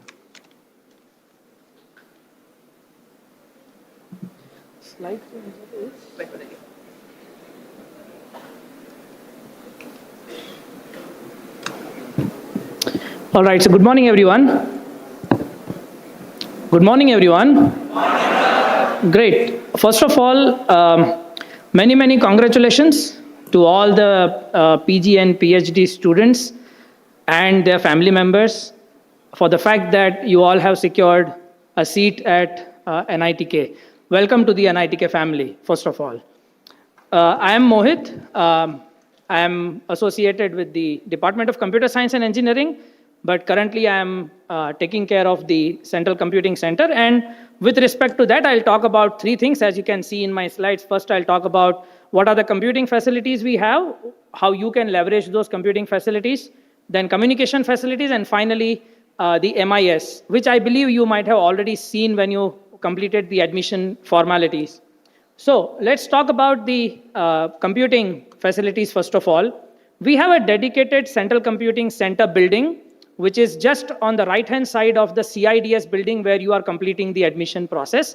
It's a four floors building, ground plus 3, and we have our own dedicated data center for all the institute activities, wherein we currently have 25 plus high-end servers, core switches, and the whole network is managed by this particular team, which is called the Central Computing Center. We have at any point of time about 20,000 devices in the campus that connect, because we have 7,000 students and each student has a laptop and a phone at a minimum. So that itself takes us to 14,000. Then we have 300 faculty members approximately and same number of staff plus their families in the quarters. So taking everything into consideration, we have to manage the network of about 25,000 devices, and this is taken care by CCC. We provide containers and virtual machines for any project-related activities. We just need a faculty member's recommendation, one email from faculty member with a CC to the student saying that the student needs this computing facility, and we immediately allocate on demand whatever are the requirements. We also have 200 plus computers available in this building. In case you would like to use those computers, they are available in the building. And we also have recently introduced a feature called Bring Your Own Device. So you can bring your own laptop, and we will be giving you a dedicated place to sit and browse internet or download huge amount of data. For example, if your project is data intensive, you can bring your laptop and download that data directly in the laptop rather than downloading in a computer and then worrying about how to shift it into the laptops. And we also provide VPN access. So for example, let's say you go for internship in the second year of your master's, or in your PhD, you are doing internship outside NITK. You might want to still access the resources at NITK. So we give you a VPN access, and we have a proper guide prepared to tell you how to use VPN. So you can be outside NITK, but be still using NITK facilities from wherever you are. Even in your break, when you go home, you might want to work on some of the projects. So we give VPN access. The current timings of CCC are 8 a.m. to 8 p.m. During examination, we take it up to 12 midnight. The goal that I'm working towards is to make it 24/7, 365 available. Soon that will be achieved, maybe in another 6 to 8 months of time. The administration is guiding us, and we'll soon get to that point. And then, of course, you can reserve this entire building or certain rooms in this building for any of the activities that you're planning in your clubs, or for example, any hackathon, or you just want to have a technical meetup with your friends. You can come together and request us for the facilities. Talking about the communication facilities, we have LAN ports provided in every hostel room, and one LAN port per student. So if there are 2 students in one room, we will have 2 separate LAN ports, one per student. We have 5 dedicated lines from BSNL, 4 are active. One is used as a backup, but that's also a problem because all our lines are with BSNL itself. So if any fine day BSNL goes down, all our lines go down. And that's why we have recently introduced a new ISP that will be active in another 2 months from now. So we will have more network resilience. In case BSNL is down, we can use the new ISP. New ISP has a problem, we can always use BSNL. So that has been also recently introduced. Wi-Fi will be provided in common rooms in the hostel. For example, if you have a TV room, mess, or an open lawn where you are sitting in the evening and doing some discussion, Wi-Fi from the institute will be provided. Wi-Fi otherwise is available in all parts of the campus, all academic areas, all academic departments, lecture hall complexes, even this auditorium, everywhere you will have institute Wi-Fi available. One another feature that we have recently introduced is called EduRoam. I have a separate slide for that. It allows you to have seamless connectivity throughout the campus. So if you're on a WhatsApp call, from this room you start and you start going out of this building, even though you will not be anymore inside the access point range, you will get into the new access point, but your WhatsApp call will continue. That's what I mean by the word seamless connectivity. We have another network which is called NITK Net. This is to be used for the guests. For example, if your parents, your relatives, your siblings, if anybody is coming to NITK, you can contact CCC and we will give a temporary login for them to use Wi-Fi. Do not share your EduRoam credentials or Wi-Fi credentials with anybody else. Okay. We also have an IT policy. It applies to every student, faculty, and staff. And we have a 24/7 technical support team. Even in the middle of the night, 2 a.m., if you report that there is a technical problem, first we'll try to sort out that problem over the phone. If we are not able to sort out the problem over the phone, we'll come visit the hostel. We can visit the boys' hostel anytime. Girls' hostel has a restriction, so we don't go after 6 p.m. Next day, the problem is solved in the morning. And then anytime you can send an email to this email address. I'll be leaving this PPT with the team here, and you can take this, and there is a phone number also. EduRoam Wi-Fi. This is one of the most interesting features that we have recently introduced just 2 months back. EduRoam is an initiative by European government, and particularly EduRoam is active in about 1,000 plus locations, 10,000 universities, and more than 100 countries. Almost all IITs, NITs also have this EduRoam feature. The best part about EduRoam, in short, rather than going through each line here, is that if I give you an EduRoam access at NITK here, and tomorrow you go to IISc Bangalore, you don't need to ask for Wi-Fi credentials from anybody. You can just switch on your Wi-Fi and it will connect.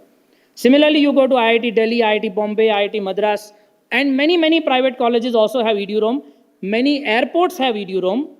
Public places like gardens have EduRoam. So you don't need to actually depend on Wi-Fi credentials to be provided by them. You can use our Wi-Fi credentials, and once you sign in today or tomorrow, whenever you migrate to EduRoam, you never ever have to worry about signing in again. You might want to reset the password, that's a different story. But otherwise, it will never pop up any screen and ask you to log in again and again. So that's why it's one of the best things.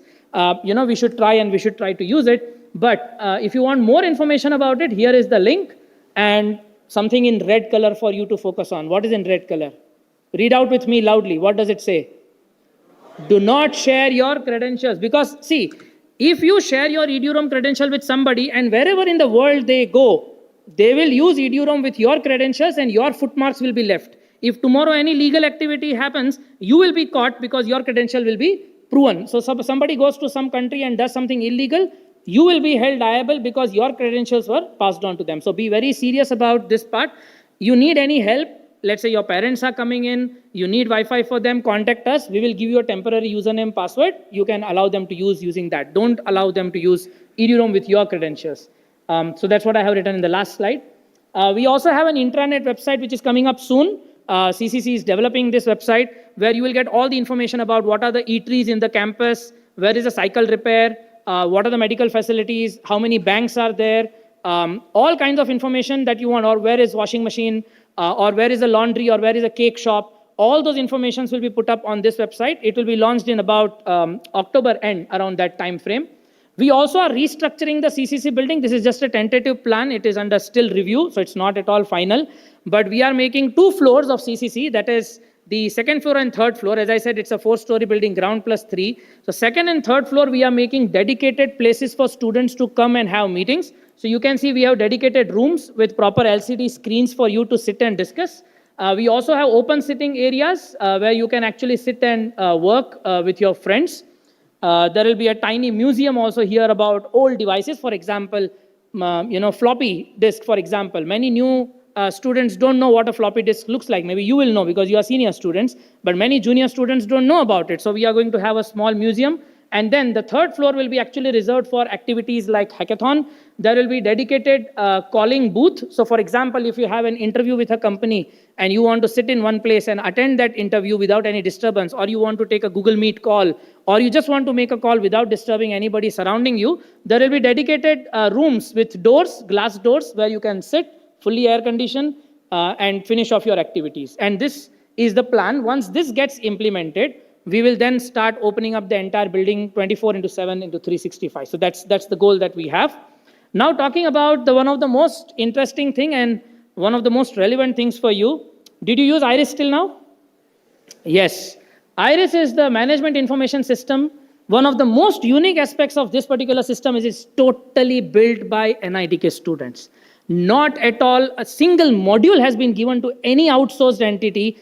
2016 onwards, students started putting an effort, and now 8 years down the line, this has become the lifeline of NITK. Without IRIS, NITK doesn't work. Right from your day one, from admission till convocation, everything is managed. 43 processes have been digitalized, but one of the most unique aspects of this is it's only student developed.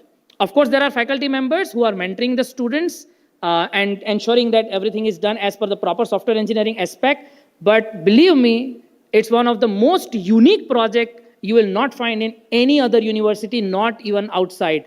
And we want you people who are sitting and entering NITK today to be one of the developers by the time you people complete your studies and leave a footmark. Because I always tell students, if you build something that 7,000 students use at NITK, what more you want to learn? You've already done something fantastic. So don't go looking out for working for many other people right now. You are new to NITK. Understand IRIS. Get in touch with us. We will tell you how you can contribute to IRIS. And there are many more pieces of information. I don't want to go into the detail of this, but everything is available on IRIS, right from hostel room booking. You can actually see the layout of the room, how many beds are there. You can select the beds. You can pick up the hostel. You can pick up mess from here. When you are leaving NITK, you can sell off your items. Right now you are entering NITK, you can buy items. Everything is managed on IRIS. Fee payment, course registration, grades, whatnot. And including convocation, as I said, at the end. You can, everything, even no dues, for example, you can get it done on IRIS. There is a dedicated freshers guide for IRIS. Since you people are all new to NITK, you might be actually wondering, how can I use IRIS first of all? Forget about contributing. That's the next step. There is a dedicated guide. I will be leaving this slide deck. You don't need to take photos or scan the QR at this point. There are mobile apps available. Those are the statistics. We already have a good rating, more than 10,000 to 15,000 downloads, all mainly our own students because it's actually built for NITK. We have Android app. We also have iOS app, and web app as usual has been working fine. There are 5 core teams at IRIS. You might want to join some of them. One is called product team that actually works on the main IRIS product. Then the web app, the mobile app, the systems, how to keep IRIS up and running. If IRIS goes down, most of the activities at NITK stop. So it takes a lot of engineering for you to keep IRIS running, and that's called the systems team. And then we also experiment new things at IRIS. For example, if new features are to be introduced. Right? So for example, you will be also hearing about Center for System Design. Center for System Design is the one where, has been actively supporting IRIS, and IRIS actually grew from CSD, the Center for System Design. So Center for System Design also has EVs. Now, if you want to have an EV where you have a QR code, you can use IRIS to scan the QR code. The EV will unlock itself. You can go from one part of the campus to another part and dock it in the nearest charging station that you find. Even that can be done. So that is under IRIS Labs currently, and people are still seeing how to integrate that with hardware. There are new initiatives for freshers. We conduct separate activities. Because the whole platform is built on ROR, which is called Ruby on Rails. There is a boot camp. Flutter, the most important technology behind making cross-platform applications. You can also intern with IRIS. You can also work with the labs and different workshops that we conduct over there. This is a small summary. I have already spoken about it, but what I want to tell you is that don't just become a user of IRIS and graduate. We want you people to come and contribute because it is student-led. We want it to be student-led even in the future. And one of the important statistics I want to share, because I have been with IRIS since quite some time now, I see relatively lesser participation from PG and PhD students into building IRIS. We see many UG students coming forward. Slowly, I want to change the trend, and I want PG and PhD students to equally contribute to IRIS, because I believe this is once in a lifetime experience to be able to contribute to your own institute by building something useful. That's it from my side. Thank you so much for your patient listening, and I hope I was able to tell you something that you will be using for the next 2, 3 years or 4 years. Thank you once again.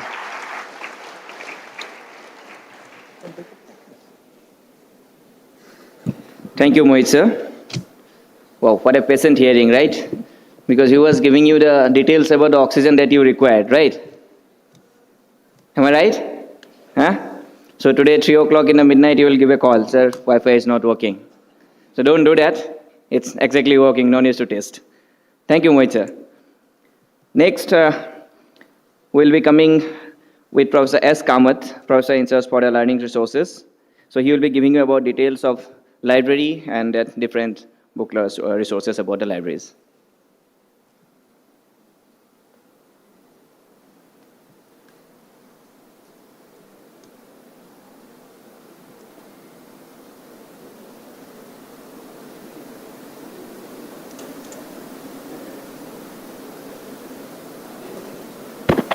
Over to you, sir.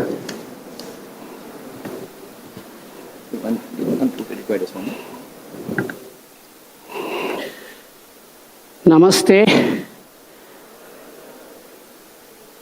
I wanted to be different, so in an Indian style. So, learning resources is one of the important components of your education here.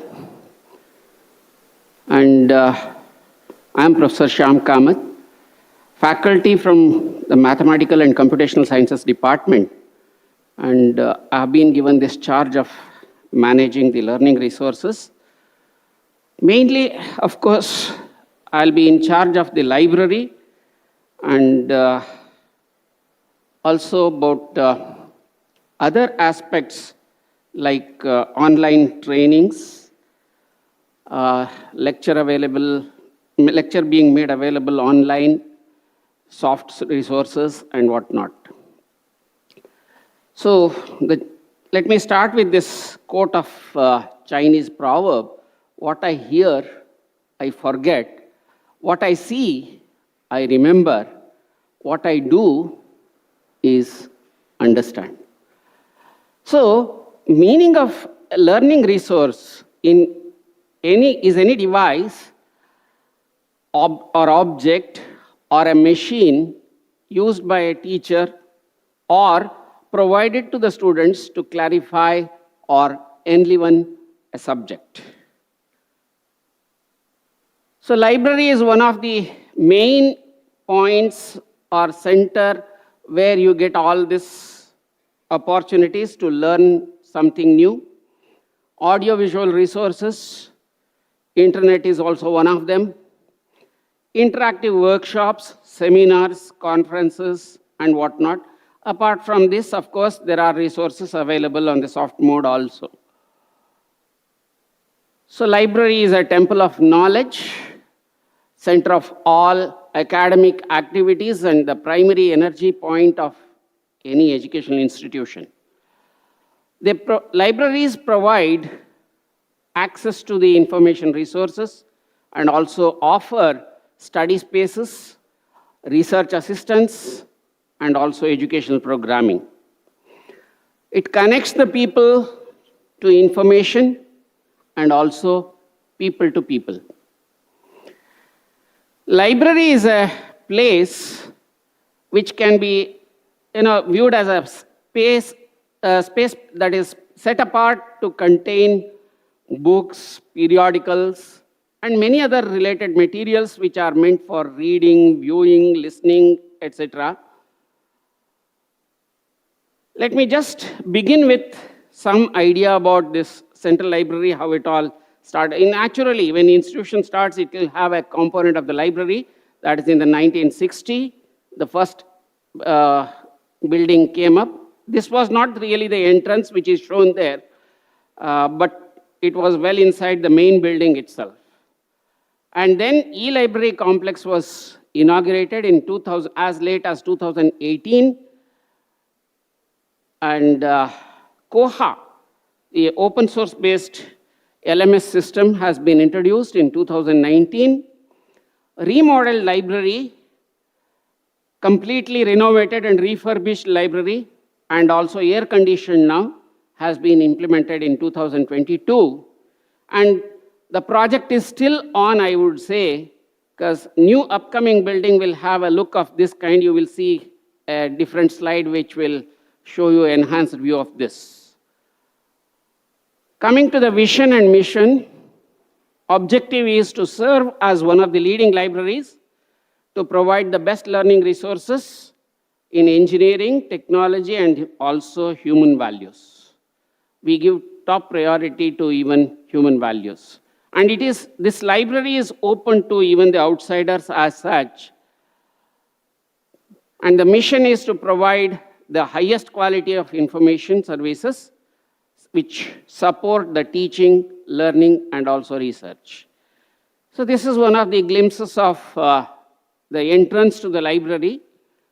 Actually, this is of the old building. We have a good collection of books, 106,617. SCST book bank is there, that is supported by the Government of India.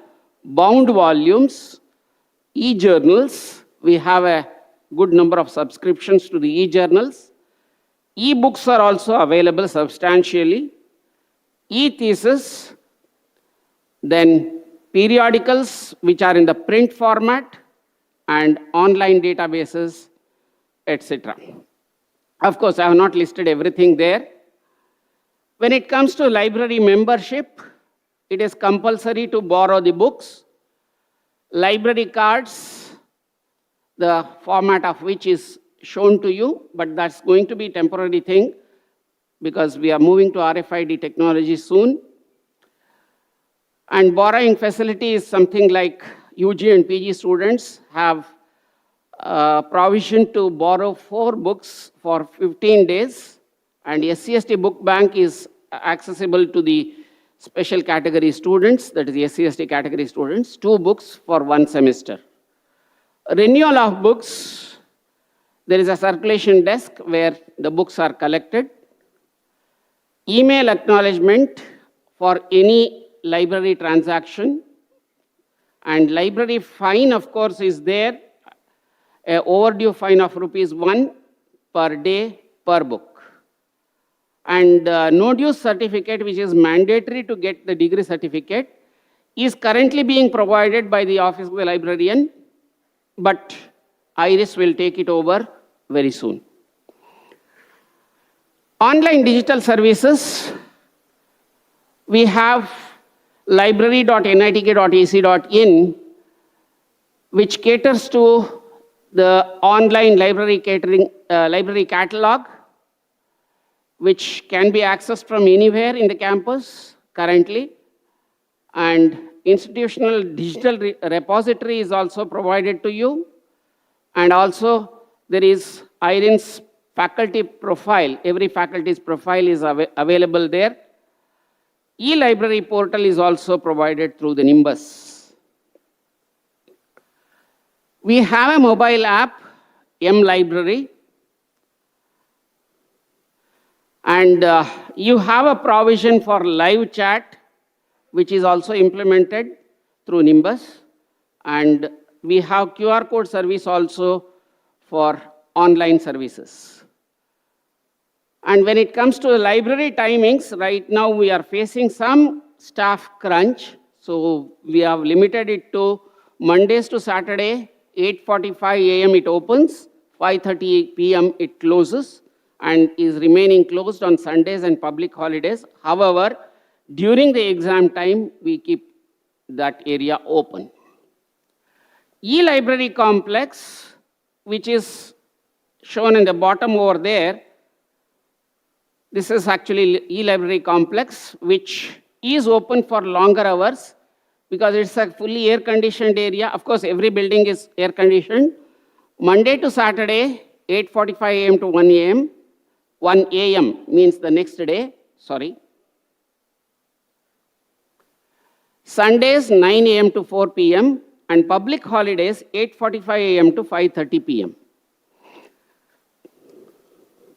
So now we just will have a glimpse of the central library. You know, I have lots to say about the learning resources, but 15 minutes is too short a time, so I have just tried to capsule everything into some picture show. So this is the main entrance of the library, which is now called Old Library, but refurbished. This is the pigeonholes area where, you know, your personal belongings which cannot be taken inside can be kept. Of course, secure. There is a security staff also who will be taking care of. There is a periodical section where within those, behind those, it's actually a drawer. The old issues have been kept within them. Online public access catalog, we have provisioned systems there so that you can easily access the accession number and other things, and there are clear directives on where to go, which floor to go to access the reference material. And this is a reading hall of the old library, all of which are connected with power also, so you can take in your laptop and use it there.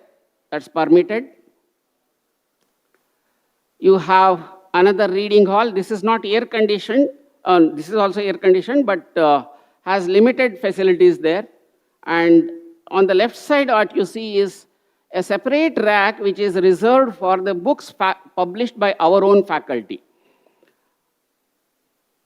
And this is about the e-library glimpses. Ground floor, which again is a reading area, nothing else. And this is a carousel which is provided for the research scholars in particular, of course open to almost everyone, but when research scholars badly need it, we reserve it for them. They are cubicle mode and they have sometimes interactions to be done with their counterparts. Facility is provided there. Then second floor reading hall, first floor reading hall, discussion room. This is another area which you will find it interesting. If you have anything to discuss with a group of friends, it need not be only academic, it can be non-academic also. And your faculty, concerned faculty wants to have a project discussion with you, you can always book this room with the help of the faculty.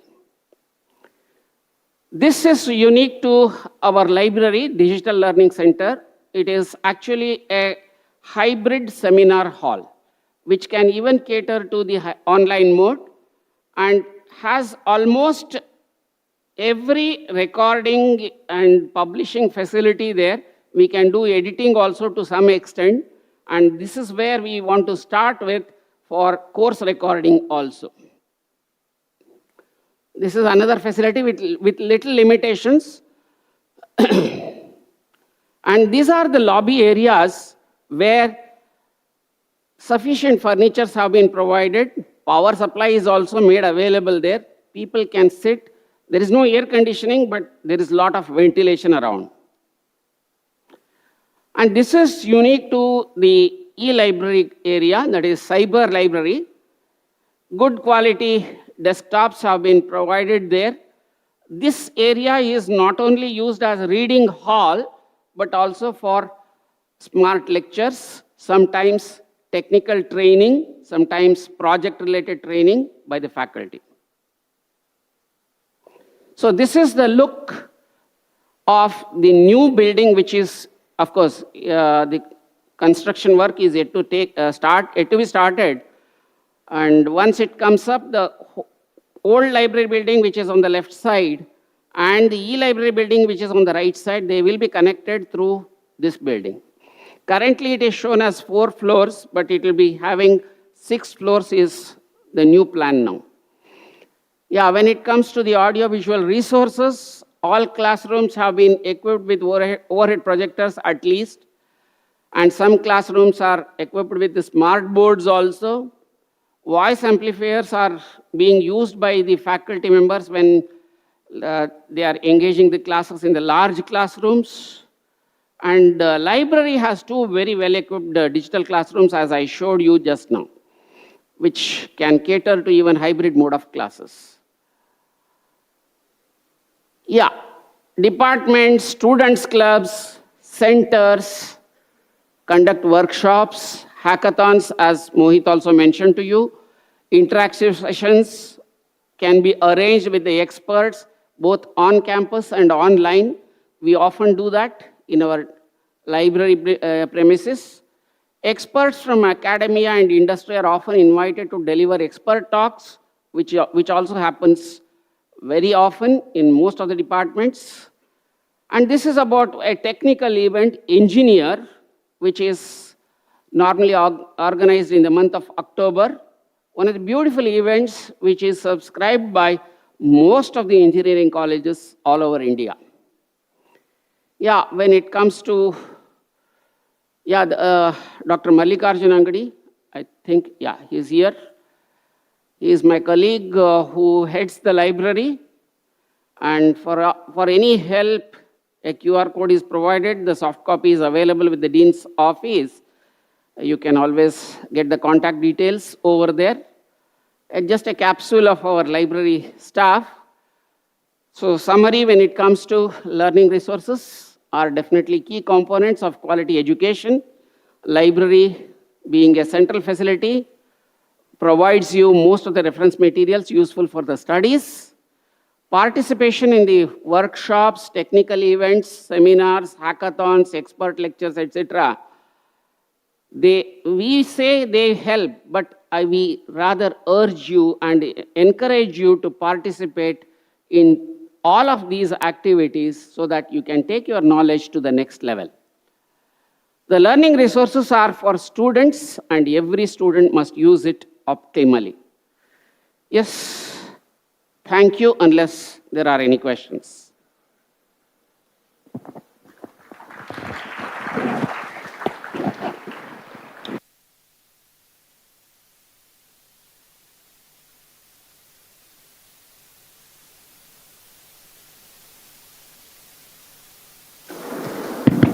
Thank you very much, sir, for giving the details. So let me acknowledge the presence of our librarian, Dr. Mallikarjun Angadi, sir, the main architect of the things that you have given here, you have seen here during the presentation, all the new, state-of-the-art infrastructures and all the things. So he is the man, sir. Please kindly rise. May I request you to? Yeah. So for anything, he is available 24/7. Thank you, sir. Next, we'll be having Professor Z. Ram Mohan Reddy from Information Technology Department. So he will be telling you in detail about the AI programs and other details. Slide presenter is there. Slide presenter.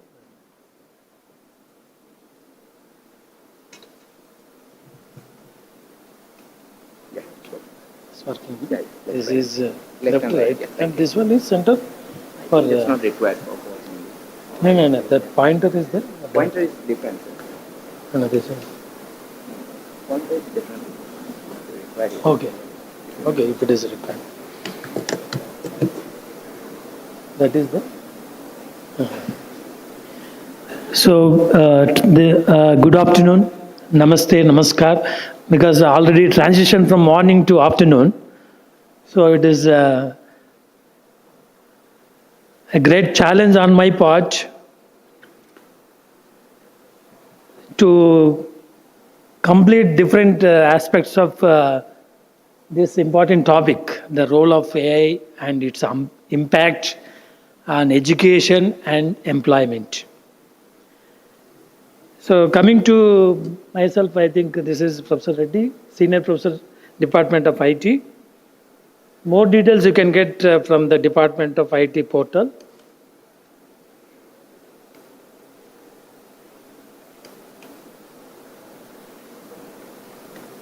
So from learning resources mentioned by Professor Kamath, now we have to proceed to education. So learning to education, education to employment. So before going to the details, let me congratulate all the newly admitted PG and PG students, PG and PhD students at this great institution for the academic year 2024-25. So this is very challenging topic and also very difficult for me to put all these points in a concise manner within 10 minutes because education, learning paradigms, education methodologies with reference to skill development, then skill development to employment. So it generally given opportunity I will take 3 to 4 hours lecture, but now it is great onus on me to keep everything in within 10 to 12 minutes. So we are in the era of generative AI. In short, we call it as a Gen AI. And definitely we have to look at these important terminologies in the context of generative AI. So definitely we have to make use of generative AI tools so that we can improve our skills. That is based on reskilling, upskilling, so that the effectiveness of teaching learning process in the direction of good placement is ensured.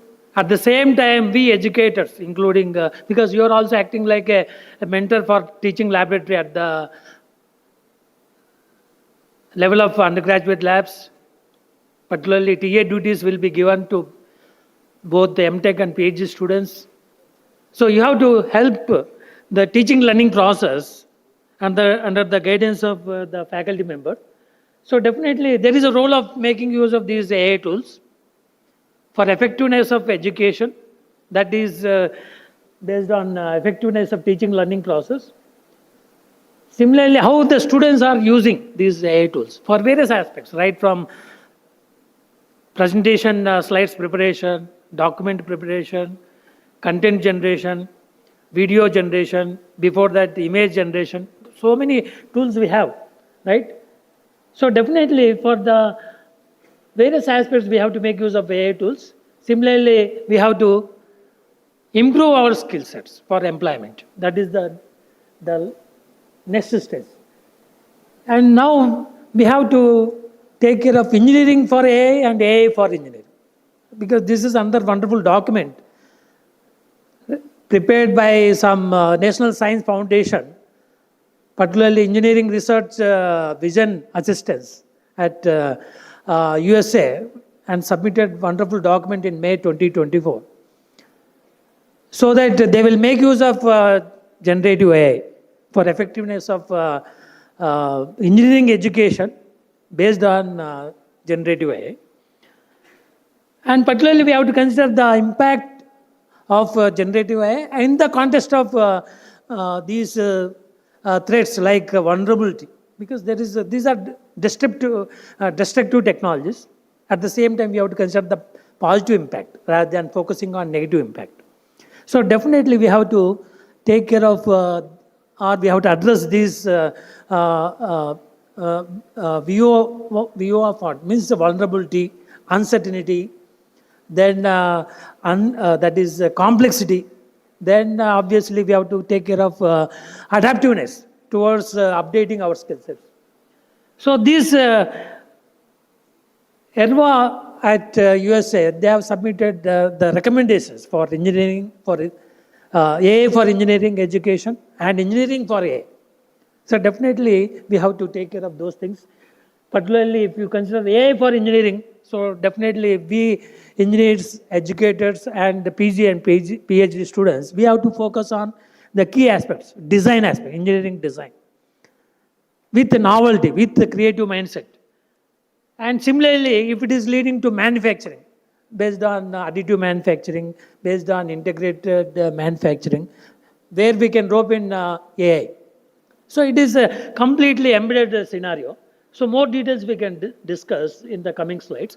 So what I mean to say that there is a positive impact as well as negative impact. But rather than focusing on negative impact means that is once again based on our mindset only. So let us come out of this negative mindset. So let us be always positive.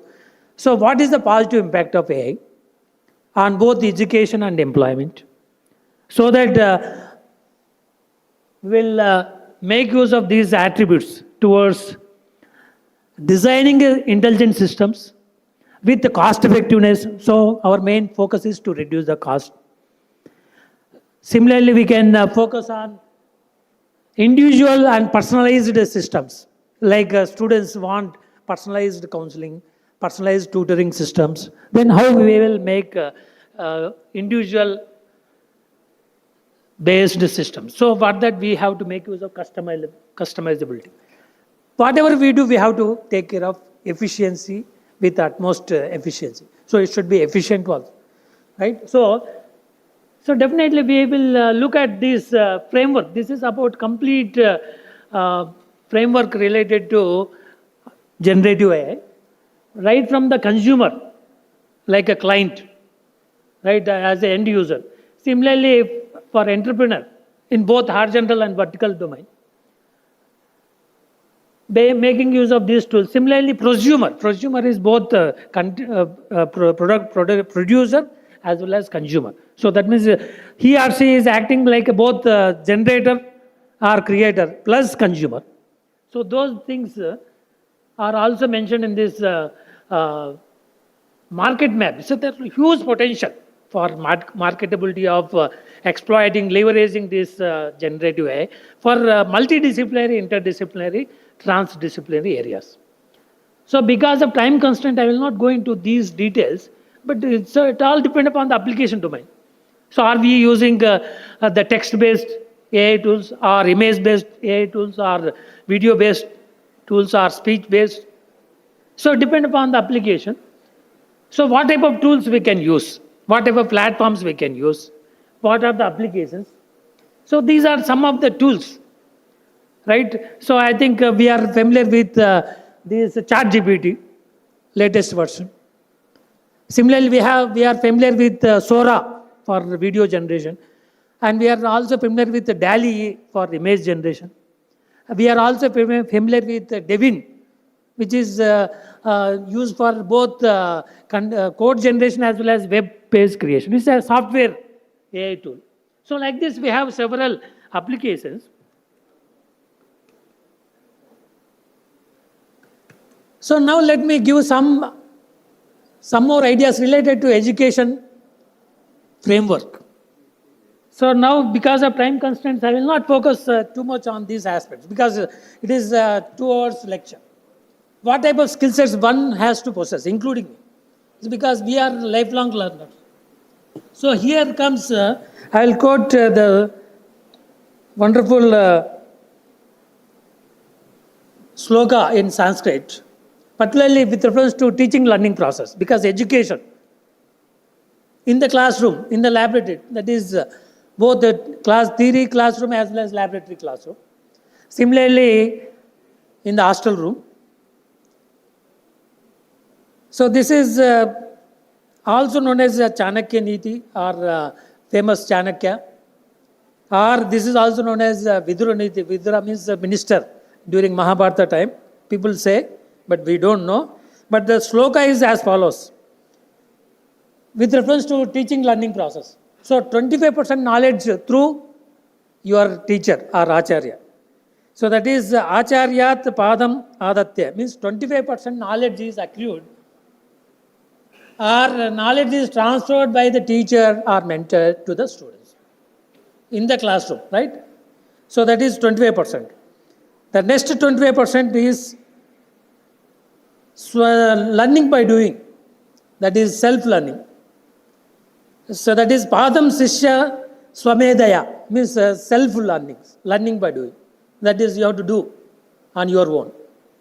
That is 25%. So 25% through teacher, 25% through your self-learning. That comes 50%. Then what will happen to remaining 50%? You may ask. Then next quarter means padam swa brahma charibhya. So that means definitely it is padam swa sabha brahmacharibhya, means definitely you have to get the 25% knowledge through collaborative learning, working with your friends, seniors, in a collaborative one, without any communication gap, without any ego. So here comes American proverb, I go, you go, we all go. Why you go? So without any communication gap, without any misunderstanding, we have to work in a more collaborative manner so that there is a fruitful learning environment for getting under 25% knowledge. So with this, 75% will come. Then what will happen to remaining 25%? That is based on lifelong learning. So the padam kala kramena cha means lifelong learning. Remaining 20% knowledge is through only experience by lifelong learning. So there are different skill sets. So technical skills, global citizenship, life skills, right? Then interpersonal skills, then personalized and self-paced learning. That is learn as you go, based on your convenience, comfort zone. But because of packed sessions, you have to speed up, okay? But if you have leisure time, then definitely you can have your own pace. Problem-based learning, very important, because real-life problem solving, because we are living in the society, definitely we have to focus on this one. So, of course, that's why we need to focus on problem-based learning, project-based learning, lifelong learning, etc. It's well quoted with even Chanakya Niti or Vidura Niti. So because of time constraint, we cannot focus on more, on those skill sets. But particularly if you look at other skill sets, particularly if you look at this slide, there are different levels of learning skills, right from level 1, level 2, level 3. So definitely all together you have a three-layer architecture as far as teaching learning process is concerned. So first level is related to your abilities and skills. So what type of abilities? Cognitive skill sets based on the wonderful framework of Bloom's taxonomy. Right from lower cognitive levels, because we are well versed with our well-known rote learning, means remembering by hearting. That is lowest level of cognitive level. Then understanding, then applying these concepts for solving the problem.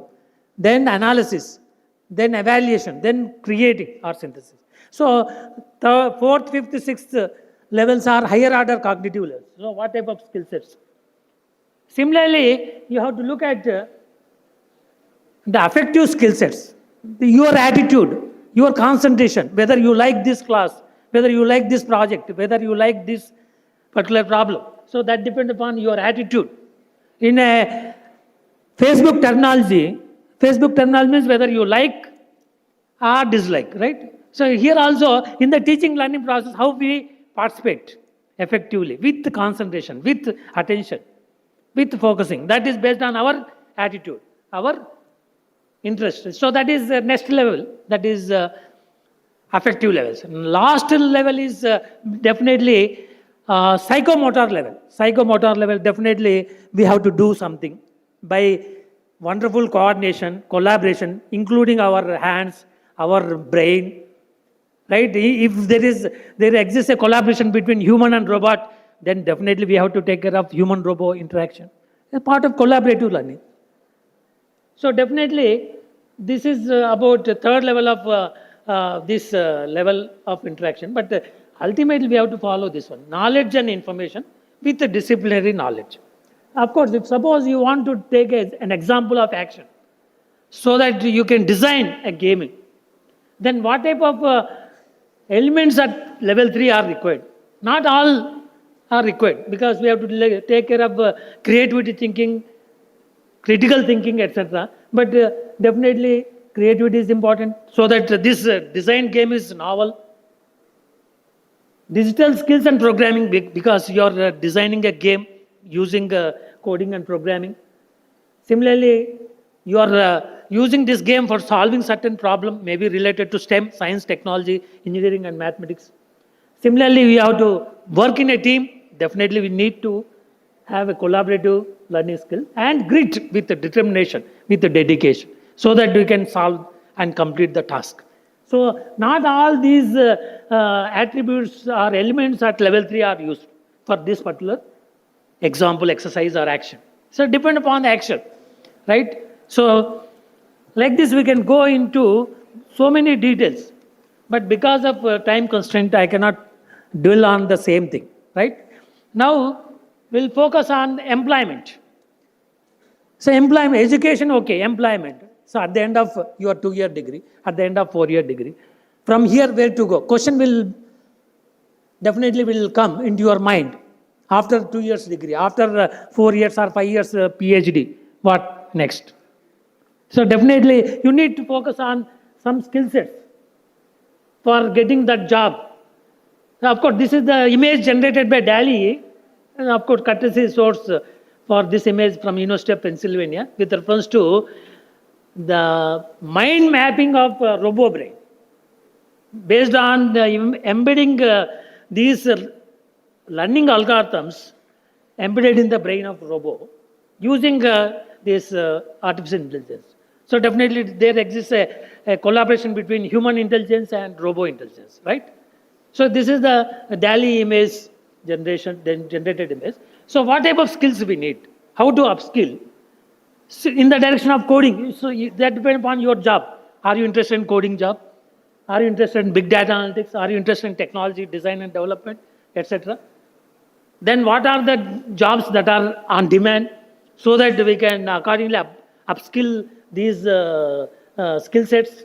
At the same time, we have to take care of social skills, life skills, including emotional skills, not only IQ, intelligent quotient, but also we have to focus on emotional quotient. If both IQ and EQ are at the higher level, then he or she will become the leader of an organization or a company. So that we can focus on higher order cognitive skills.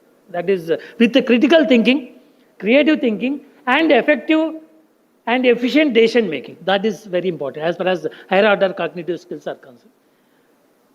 So obviously, bottom line is we need to adapt ourselves to work with these generative AI tools or Gen AI tools.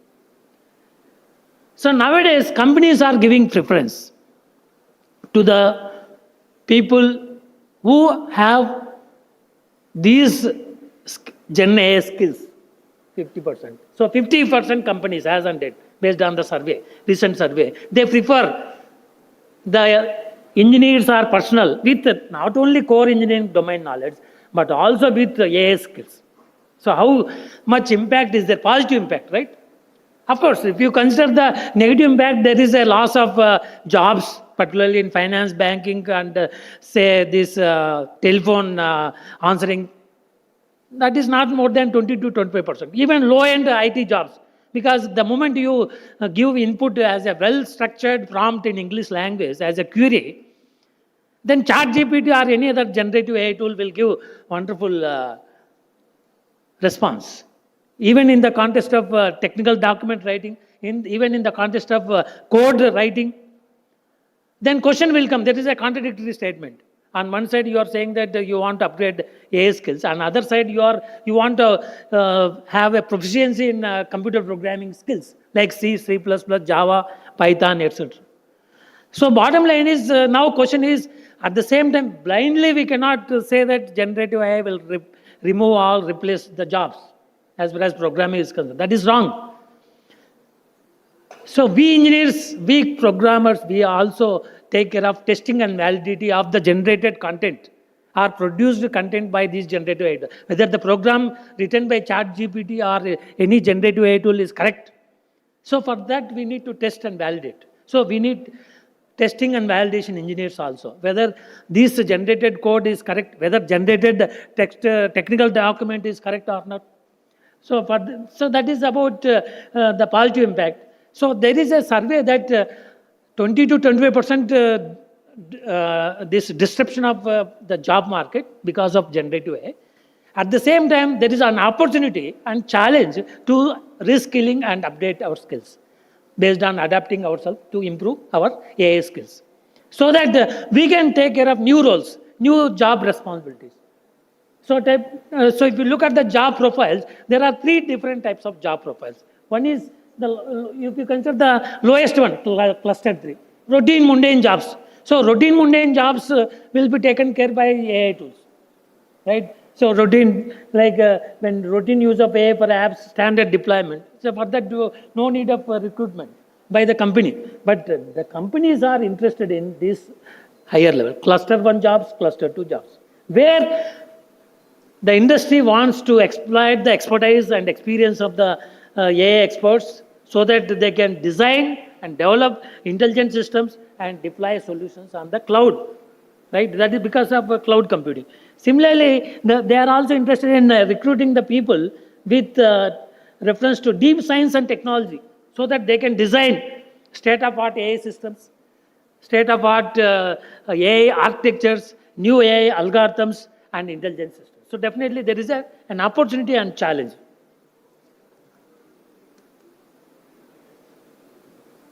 I think how much time is there? Because I have taken another couple of minutes. Okay. So, what is the impact on the core engineering sector? Core means civil, mechanical, electrical, mechanical, metallurgy, mining, chemical, etc. Similarly, IT includes computer science, AI, IT-enabled services engineering sector.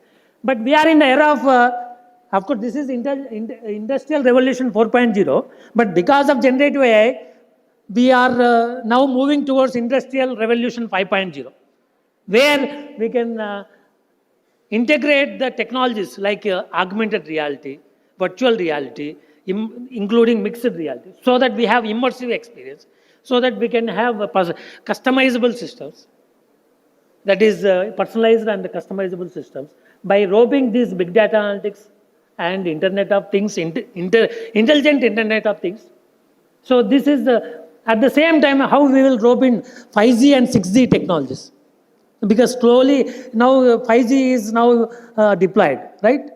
5G is not deployed across all countries in the globe, right? Slowly deployed, except a few countries. Now 5G will be deployed in a couple of years across the globe. Now 6G testing platform test beds are in progress. So by the end of this decade, most probably by 2029, 6G also will come into picture, even before also, depend upon the evolution of technologies.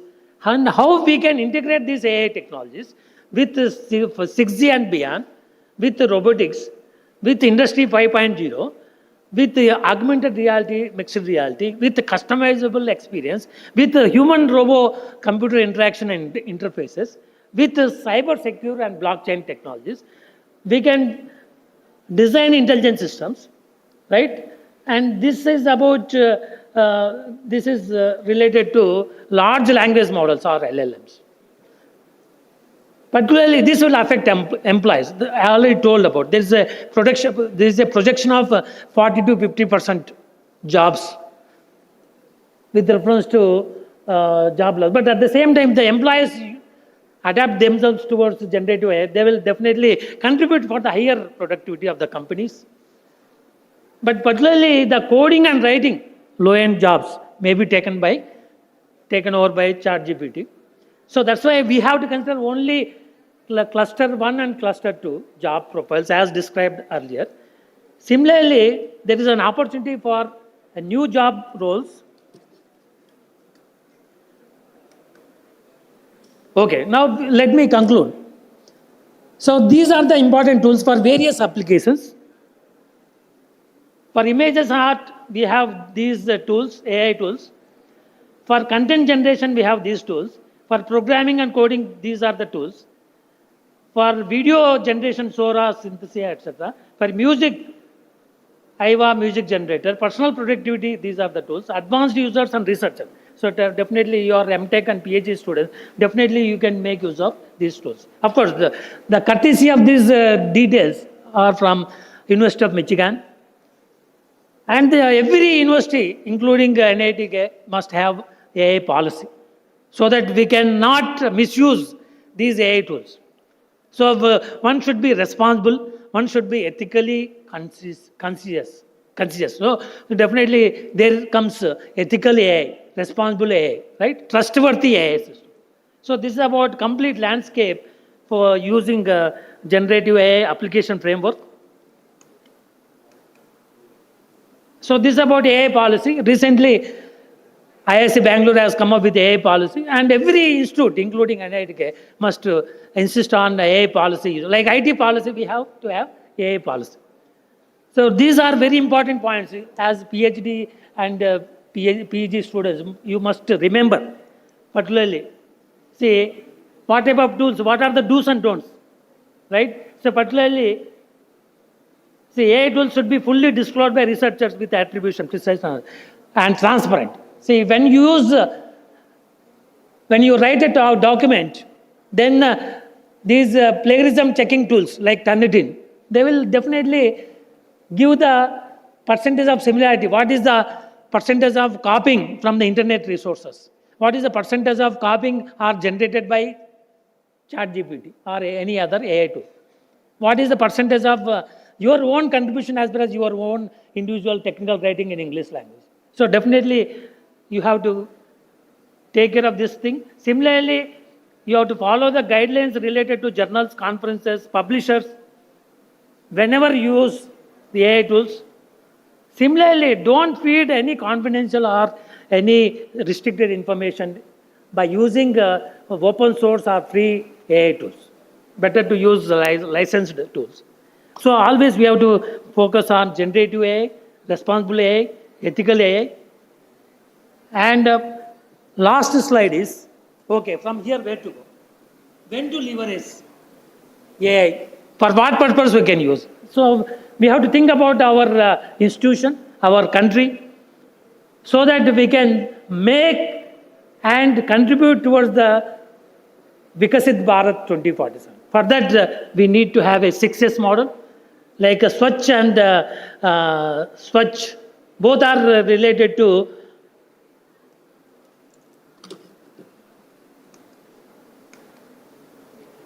public health and community, including a healthy workplace with healthy work mind, peaceful mind, good quality food and air and water. So that is Swasth and Swasth. Smart digital twin analytics. In the morning interaction, definitely we have taken care of the virtual tour of the campus, right? It's a virtual, integrated and aligned with the real physical world. So that is based on digital twin and digital stack technologies. Similarly, sustainable, so that we can effectively and efficiently utilize the natural resources. What are the natural resources? Land, right? Then air means communication. Of course, air means definitely water, that is gel. Then fire means energy. So many ways of effective utilization of natural resources. Then Surakshit, so safe and secure habitat, so that we can take care of protecting the assets, like asset management, predictive maintenance, right, including people's security, disaster resilience. And finally, Samruddh. So Samruddh means prosperity and entrepreneurship. So instead of focusing on campus placement or any other job, why don't you think about the job creator role of a job creator? So that is through entrepreneurship. So finally, so this is about making use of effective resources, like Prithvi means land, Jal means water, Agni means fire, Vayu means air, and Akash. Vayu means, of course, air for breathing, etc. Akash means space, particularly for communication. So with this, we'll focus on the summary. So in the form of takeaway points, from here where to go. So definitely these are the takeaway points, right? So finally, let me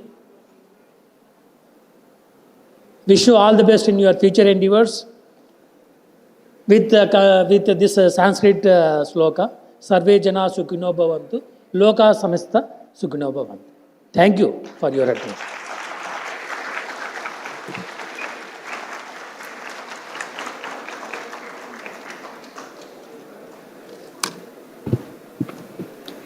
Thank you, sir.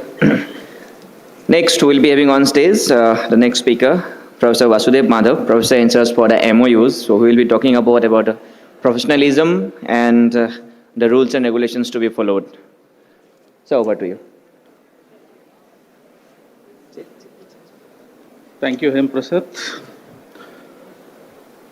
Good afternoon, everyone.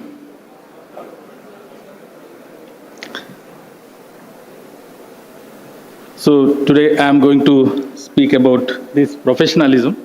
Myself, Dr. Vasudev Madhav, Associate Professor, Department of Mechanical Engineering, and also Professor in charge for MOUs and agreements. So here, the professional, so all are professionals. So here,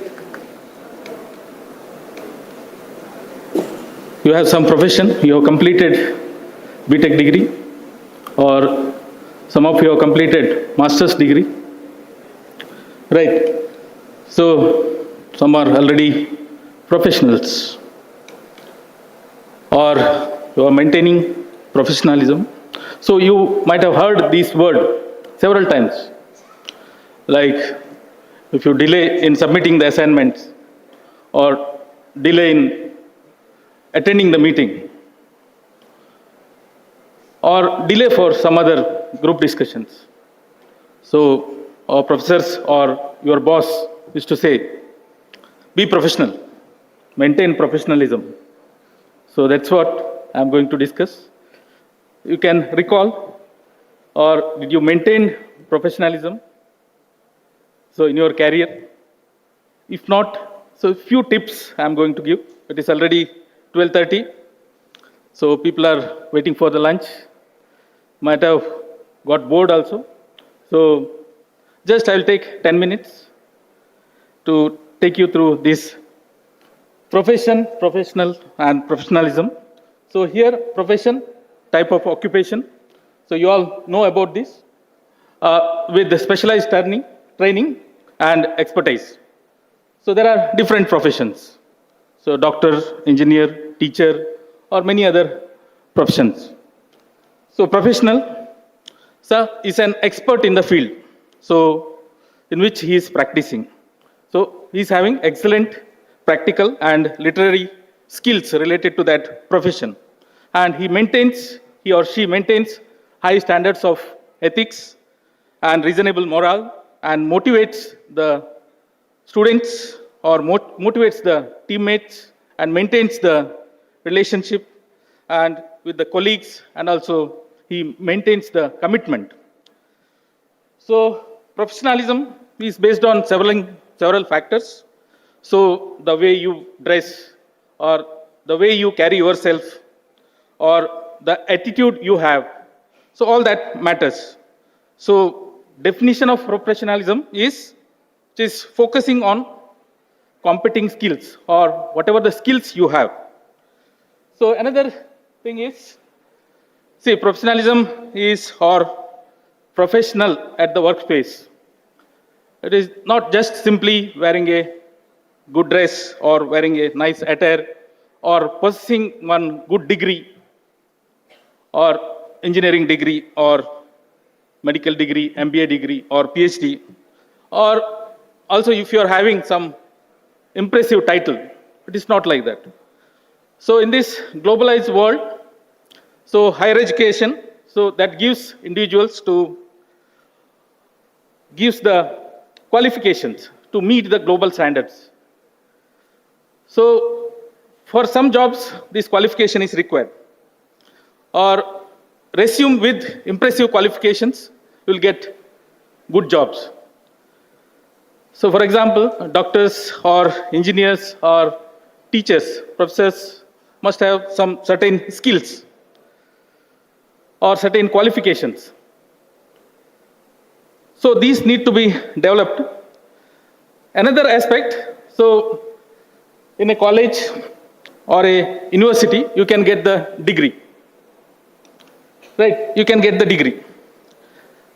And you can become engineer or doctor or some teacher. Or some other profession also, I am not telling here. So that is only not sufficient. Degree alone is not sufficient. So if you want to become an entrepreneur, so you must have good business acumen or interpersonal skills, and also market insight, foresight, everything is important. So for example, in case of Bill Gates or Steve Jobs. They demonstrated innovative thinking and their perseverance led to the success without any traditional degrees. In another case, it is like, for example, Sachin Tendulkar or Lata Mangeshkar or Amitabh Bachchan, that those people attained greatness in sports or entertainment mainly because of their talent and hard work, not because of advanced degrees. So, in politics, the politicians may lack these degrees, but they have wisdom and political flair. So, in that way, so you can think about becoming professional or maintaining professionalism. So, I'll give 5 points. So, what are the points need to be maintained? So, what are the professionalism, which you already know? So, professional qualities, whether you are having these qualities, just try to read reliability or humility, etiquette or neatness, consideration and dedication, organization, accountability, integrity and expertise. Do you have all these qualities? Explore yourself. Another 5 traits, that is your character, your integrity, say doing the right thing because it is the right thing to do. So maintain honesty, truthfulness, trustworthiness, etc. because this character, which is a hallmark of professionalism, the character is very, very important. Another point is attitude. So professional must have good enthusiastic attitude so that he can maintain service, provide good service mentality, responsible, take responsibility and show up in neatness or good business attire or operates as a team player. Another thing is excellence, so setting the high standards. So you demand best from the others and also you follow that guidelines. So excel in every field. So setting the high standards and continuous improvement, ready for accepting the suggestions, be attentive and also follow the instructions of your boss or professors, teachers, etc. Another important point is your conduct. Conduct is very important. So do not take part in gossips, Chinese whispers, harassment, inappropriate activities, etc. Loyalty, respect the authority, confidence, maintain the confidentiality, and also another point is competency. In every field, you maintain the competency, efficiency, performance, and you become an excellent communicator also. So here, why this is required? So enhance your opportunities. There are many opportunities ahead. Sets you apart and builds trust and reliability. Respect from peers and faculty, and also minimizes the conflict and interest. So another important point here is communication. So your communication, both oral, written, and also 21st century communication. So here, be clear and concise and think before you speak. Be positive instead of negative. Reflect on your conversations. Ask open questions. How, what, why. So another thing is written communication. So in the written communication, so always follow a BC format, accurate, brief, and clear.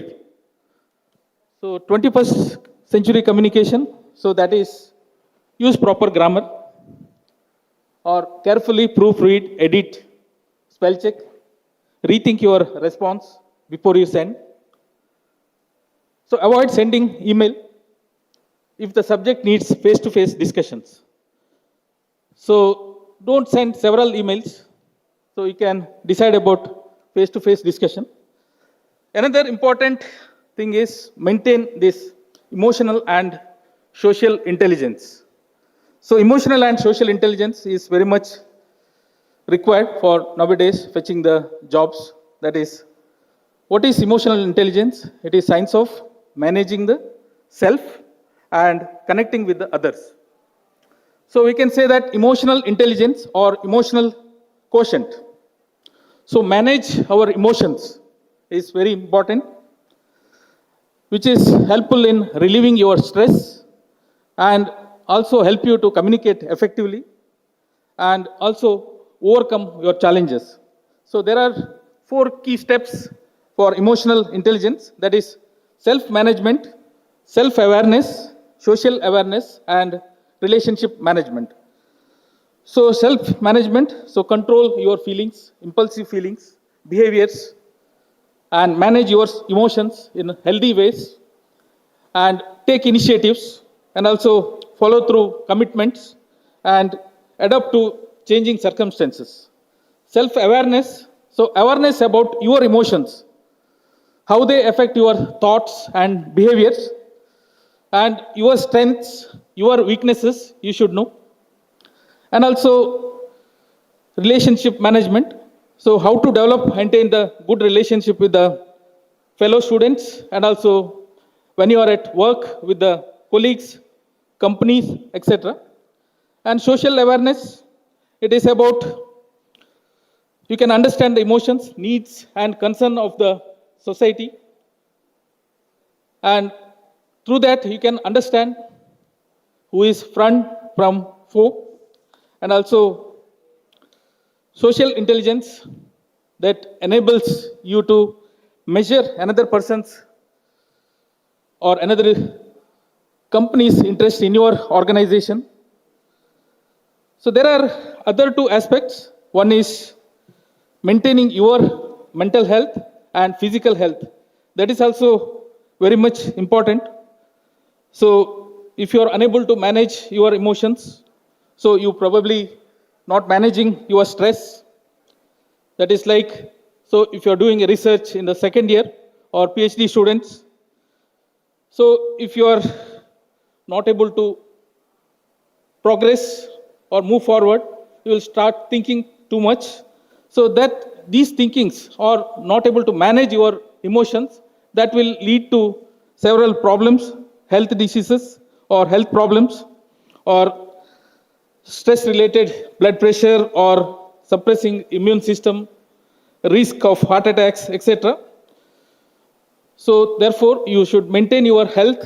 And another one is maintaining the mental health, that is uncontrolled emotions or stress also impact your mental health, so making you vulnerable to anxiety and depression. So therefore, so managing all these emotional and social intelligence along with the life skills, so you will be recognized as a potential candidate for these multinational companies.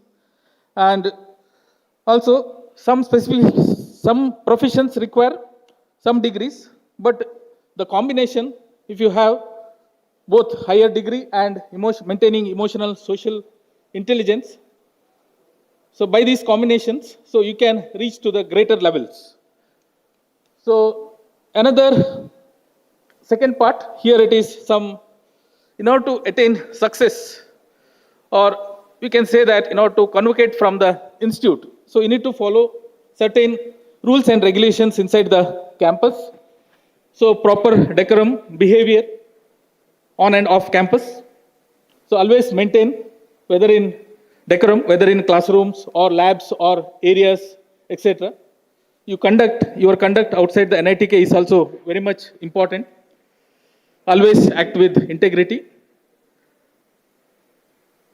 And management of waste, you are responsible for the waste generation, so manage this properly.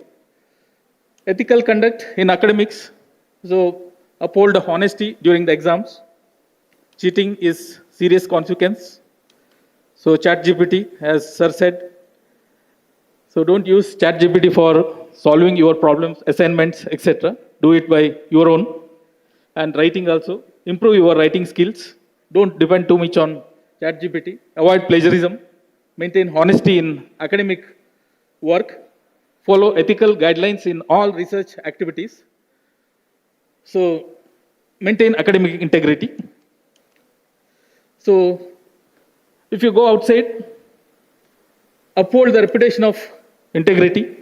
So deter from indulging in all forms of misconduct, including partaking in any activity off campus, which can affect the institute's interests and reputation. So avoid any form of discrimination, harassment, or unprofessional conduct. So here, any act of discrimination, physical, verbal, based on individual's gender, caste, race, religion, or religious beliefs, color, region, language, disability, or sexual orientation, marital or family status, physical or mental disability, gender identity, etc. So stop discrimination. So there are always consequences. If you don't follow the rules and regulations, there will be disciplinary actions. There are several stages in the disciplinary action. Violations can lead to academic penalties, suspension or expulsion, legal repercussions, depending on the severity of the offense. So, conclude. So, your journey at NITK is more than just academics, and it's about becoming responsible, ethical, and professional individual. So, ready to contribute to the society, not only getting the degree. So, here, individuals do not become professionals because of some sudden leap that they make into stratosphere. So individuals become professionals because of their lifetime dedication, commitment to highest standards, ideals, honorable values, and continuous self-improvement. So this was told by one author of this professionalism is for everyone, James R. Ball. So 5 traits: character, attitude, excellence, and competency, conduct. 4 C's to success: communication, coordination, cooperation, commitment. So finally, follow the rules and regulations. You will be convocated. So after that, your responsibility starts. Thank you.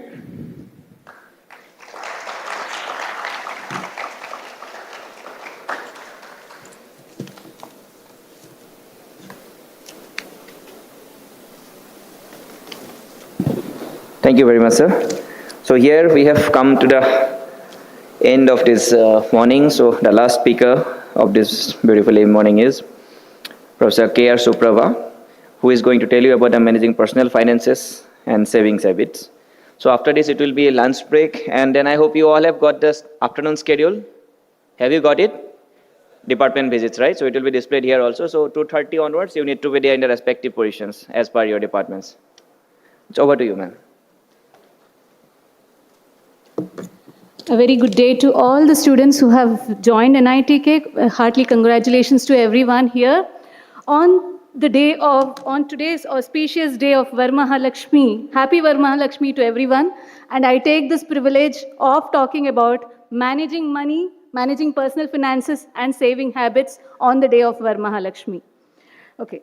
Before I start the session, let me quote one of the famous author from the United States, Natasha Munson, once said in her book, "Money, like emotions, is something you must control to keep your life on the right track." Okay, money management isn't just about growing wealth, it's about empowering yourself to live the life you desire and to make a positive impact on the world. We all know that there is something called business standards, and according to business standard December 2023, only 16.7% of Indian students have a basic understanding of finance and money management. Now you might be thinking, why am I talking about all this for an MTech or a PhD student? So let me give you a food for thought before you go for food for hunger. Okay, so let me start with a simple story of Miss Priya, who hailed from a small village of Gujarat. She was a very ambitious student like you all, and she tried with her academic journey, she tried to get a seat in a very famous university in Delhi.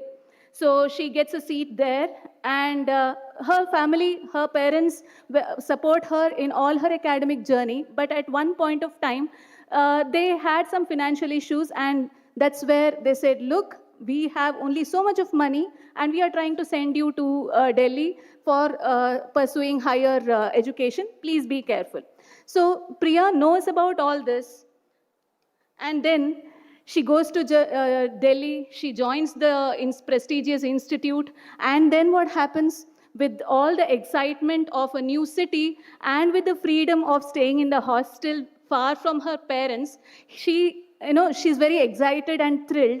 And because all the from her UG or LKG, she was with her parents, she was off from her parents, freedom of thinking by her own, freedom of enjoying life. Great, it was nice.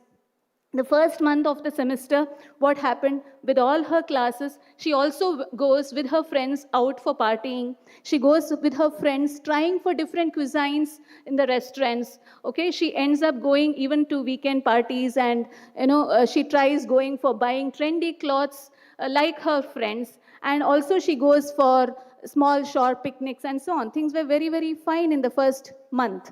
Second month, at somewhere in the third month, end of the semester, she understands that her bank finances are dwindling down faster than what it was expected.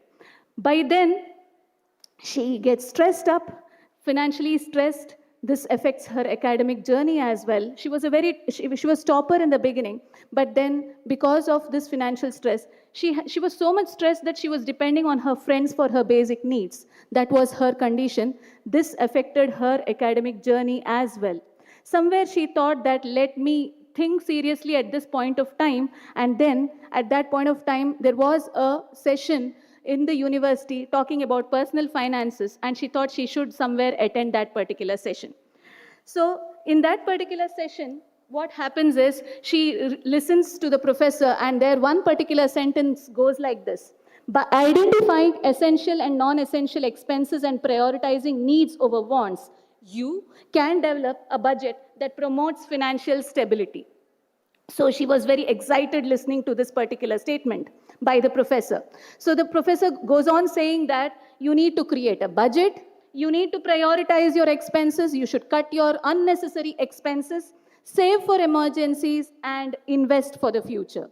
When she listens to all this, she thinks, okay, she is not a management or a finance student, but how do I create a budget? This was what she gets into her mind. So then after the session, she goes to the professor and asks, how do I create a budget? So the professor says there that there is something called income, there is something called expense. So you should identify what is your income and what is your expense. Income is making money, expense is spending money in a layman term. That's what he says. After that, she says, I don't know how to create a budget. It takes a long time for me to do that because I'm a science student. I don't know anything about money. So then he says that for people like you, there are apps now, and some of the important apps are Mint, YNAB, Good Budget, and he goes on giving the list of the apps.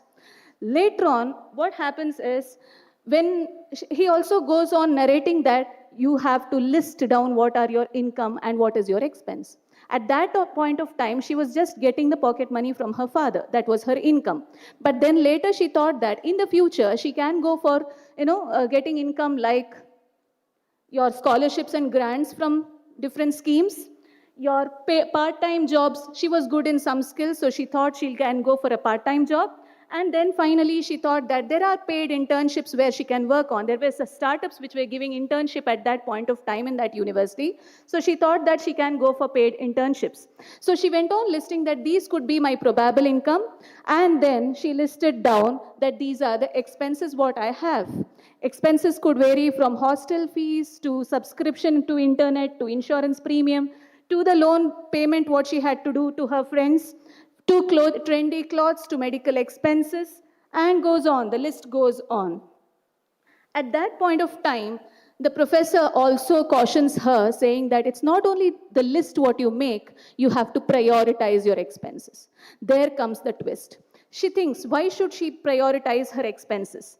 So that time, the professor says that he reminds of a famous sentence from Benjamin Franklin saying that, beware of little expenses. A small leak will sink a great ship. When you know the impact of little expenses, you will realize that there is nothing little in this world.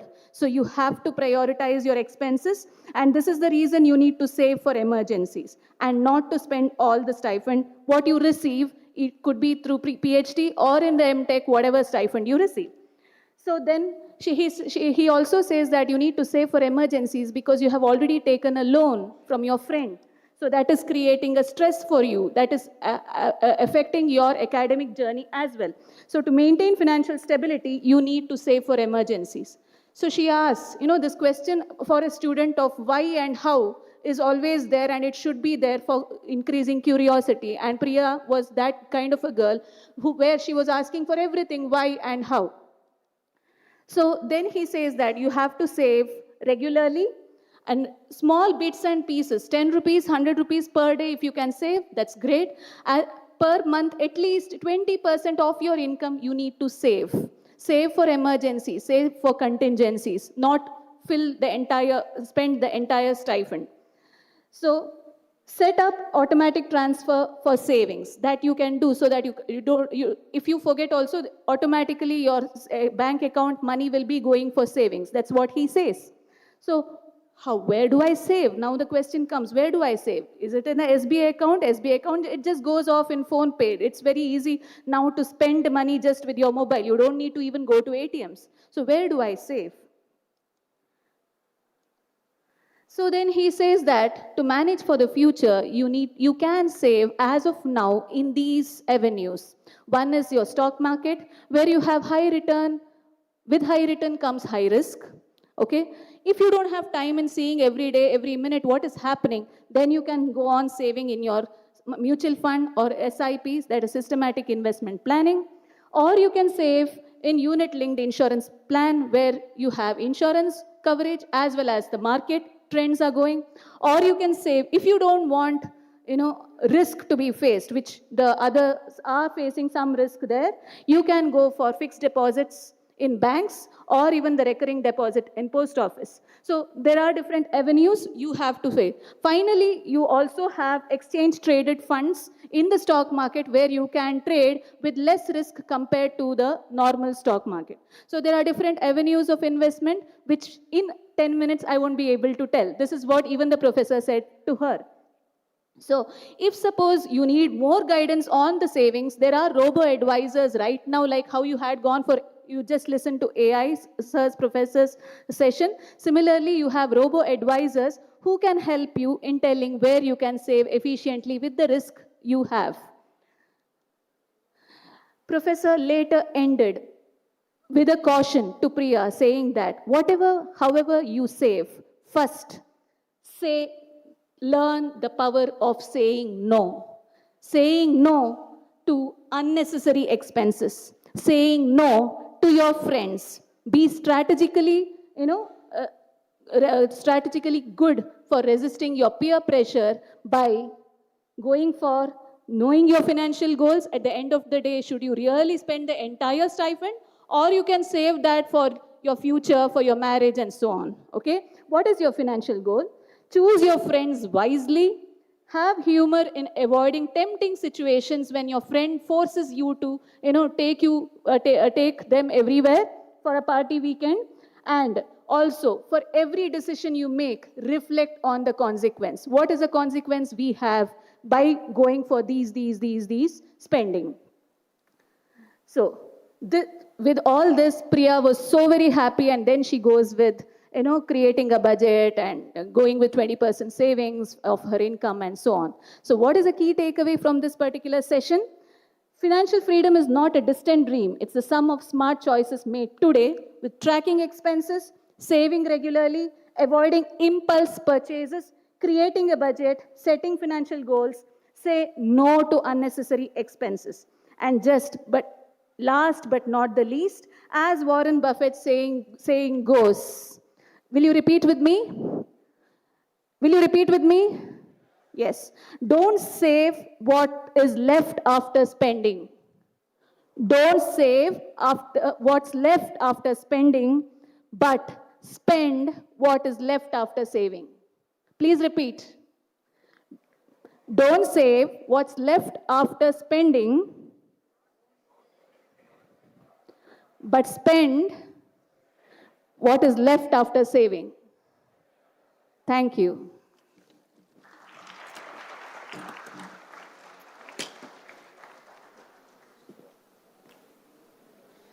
Okay, thank you very much, ma'am. So here we have come to the end of this morning.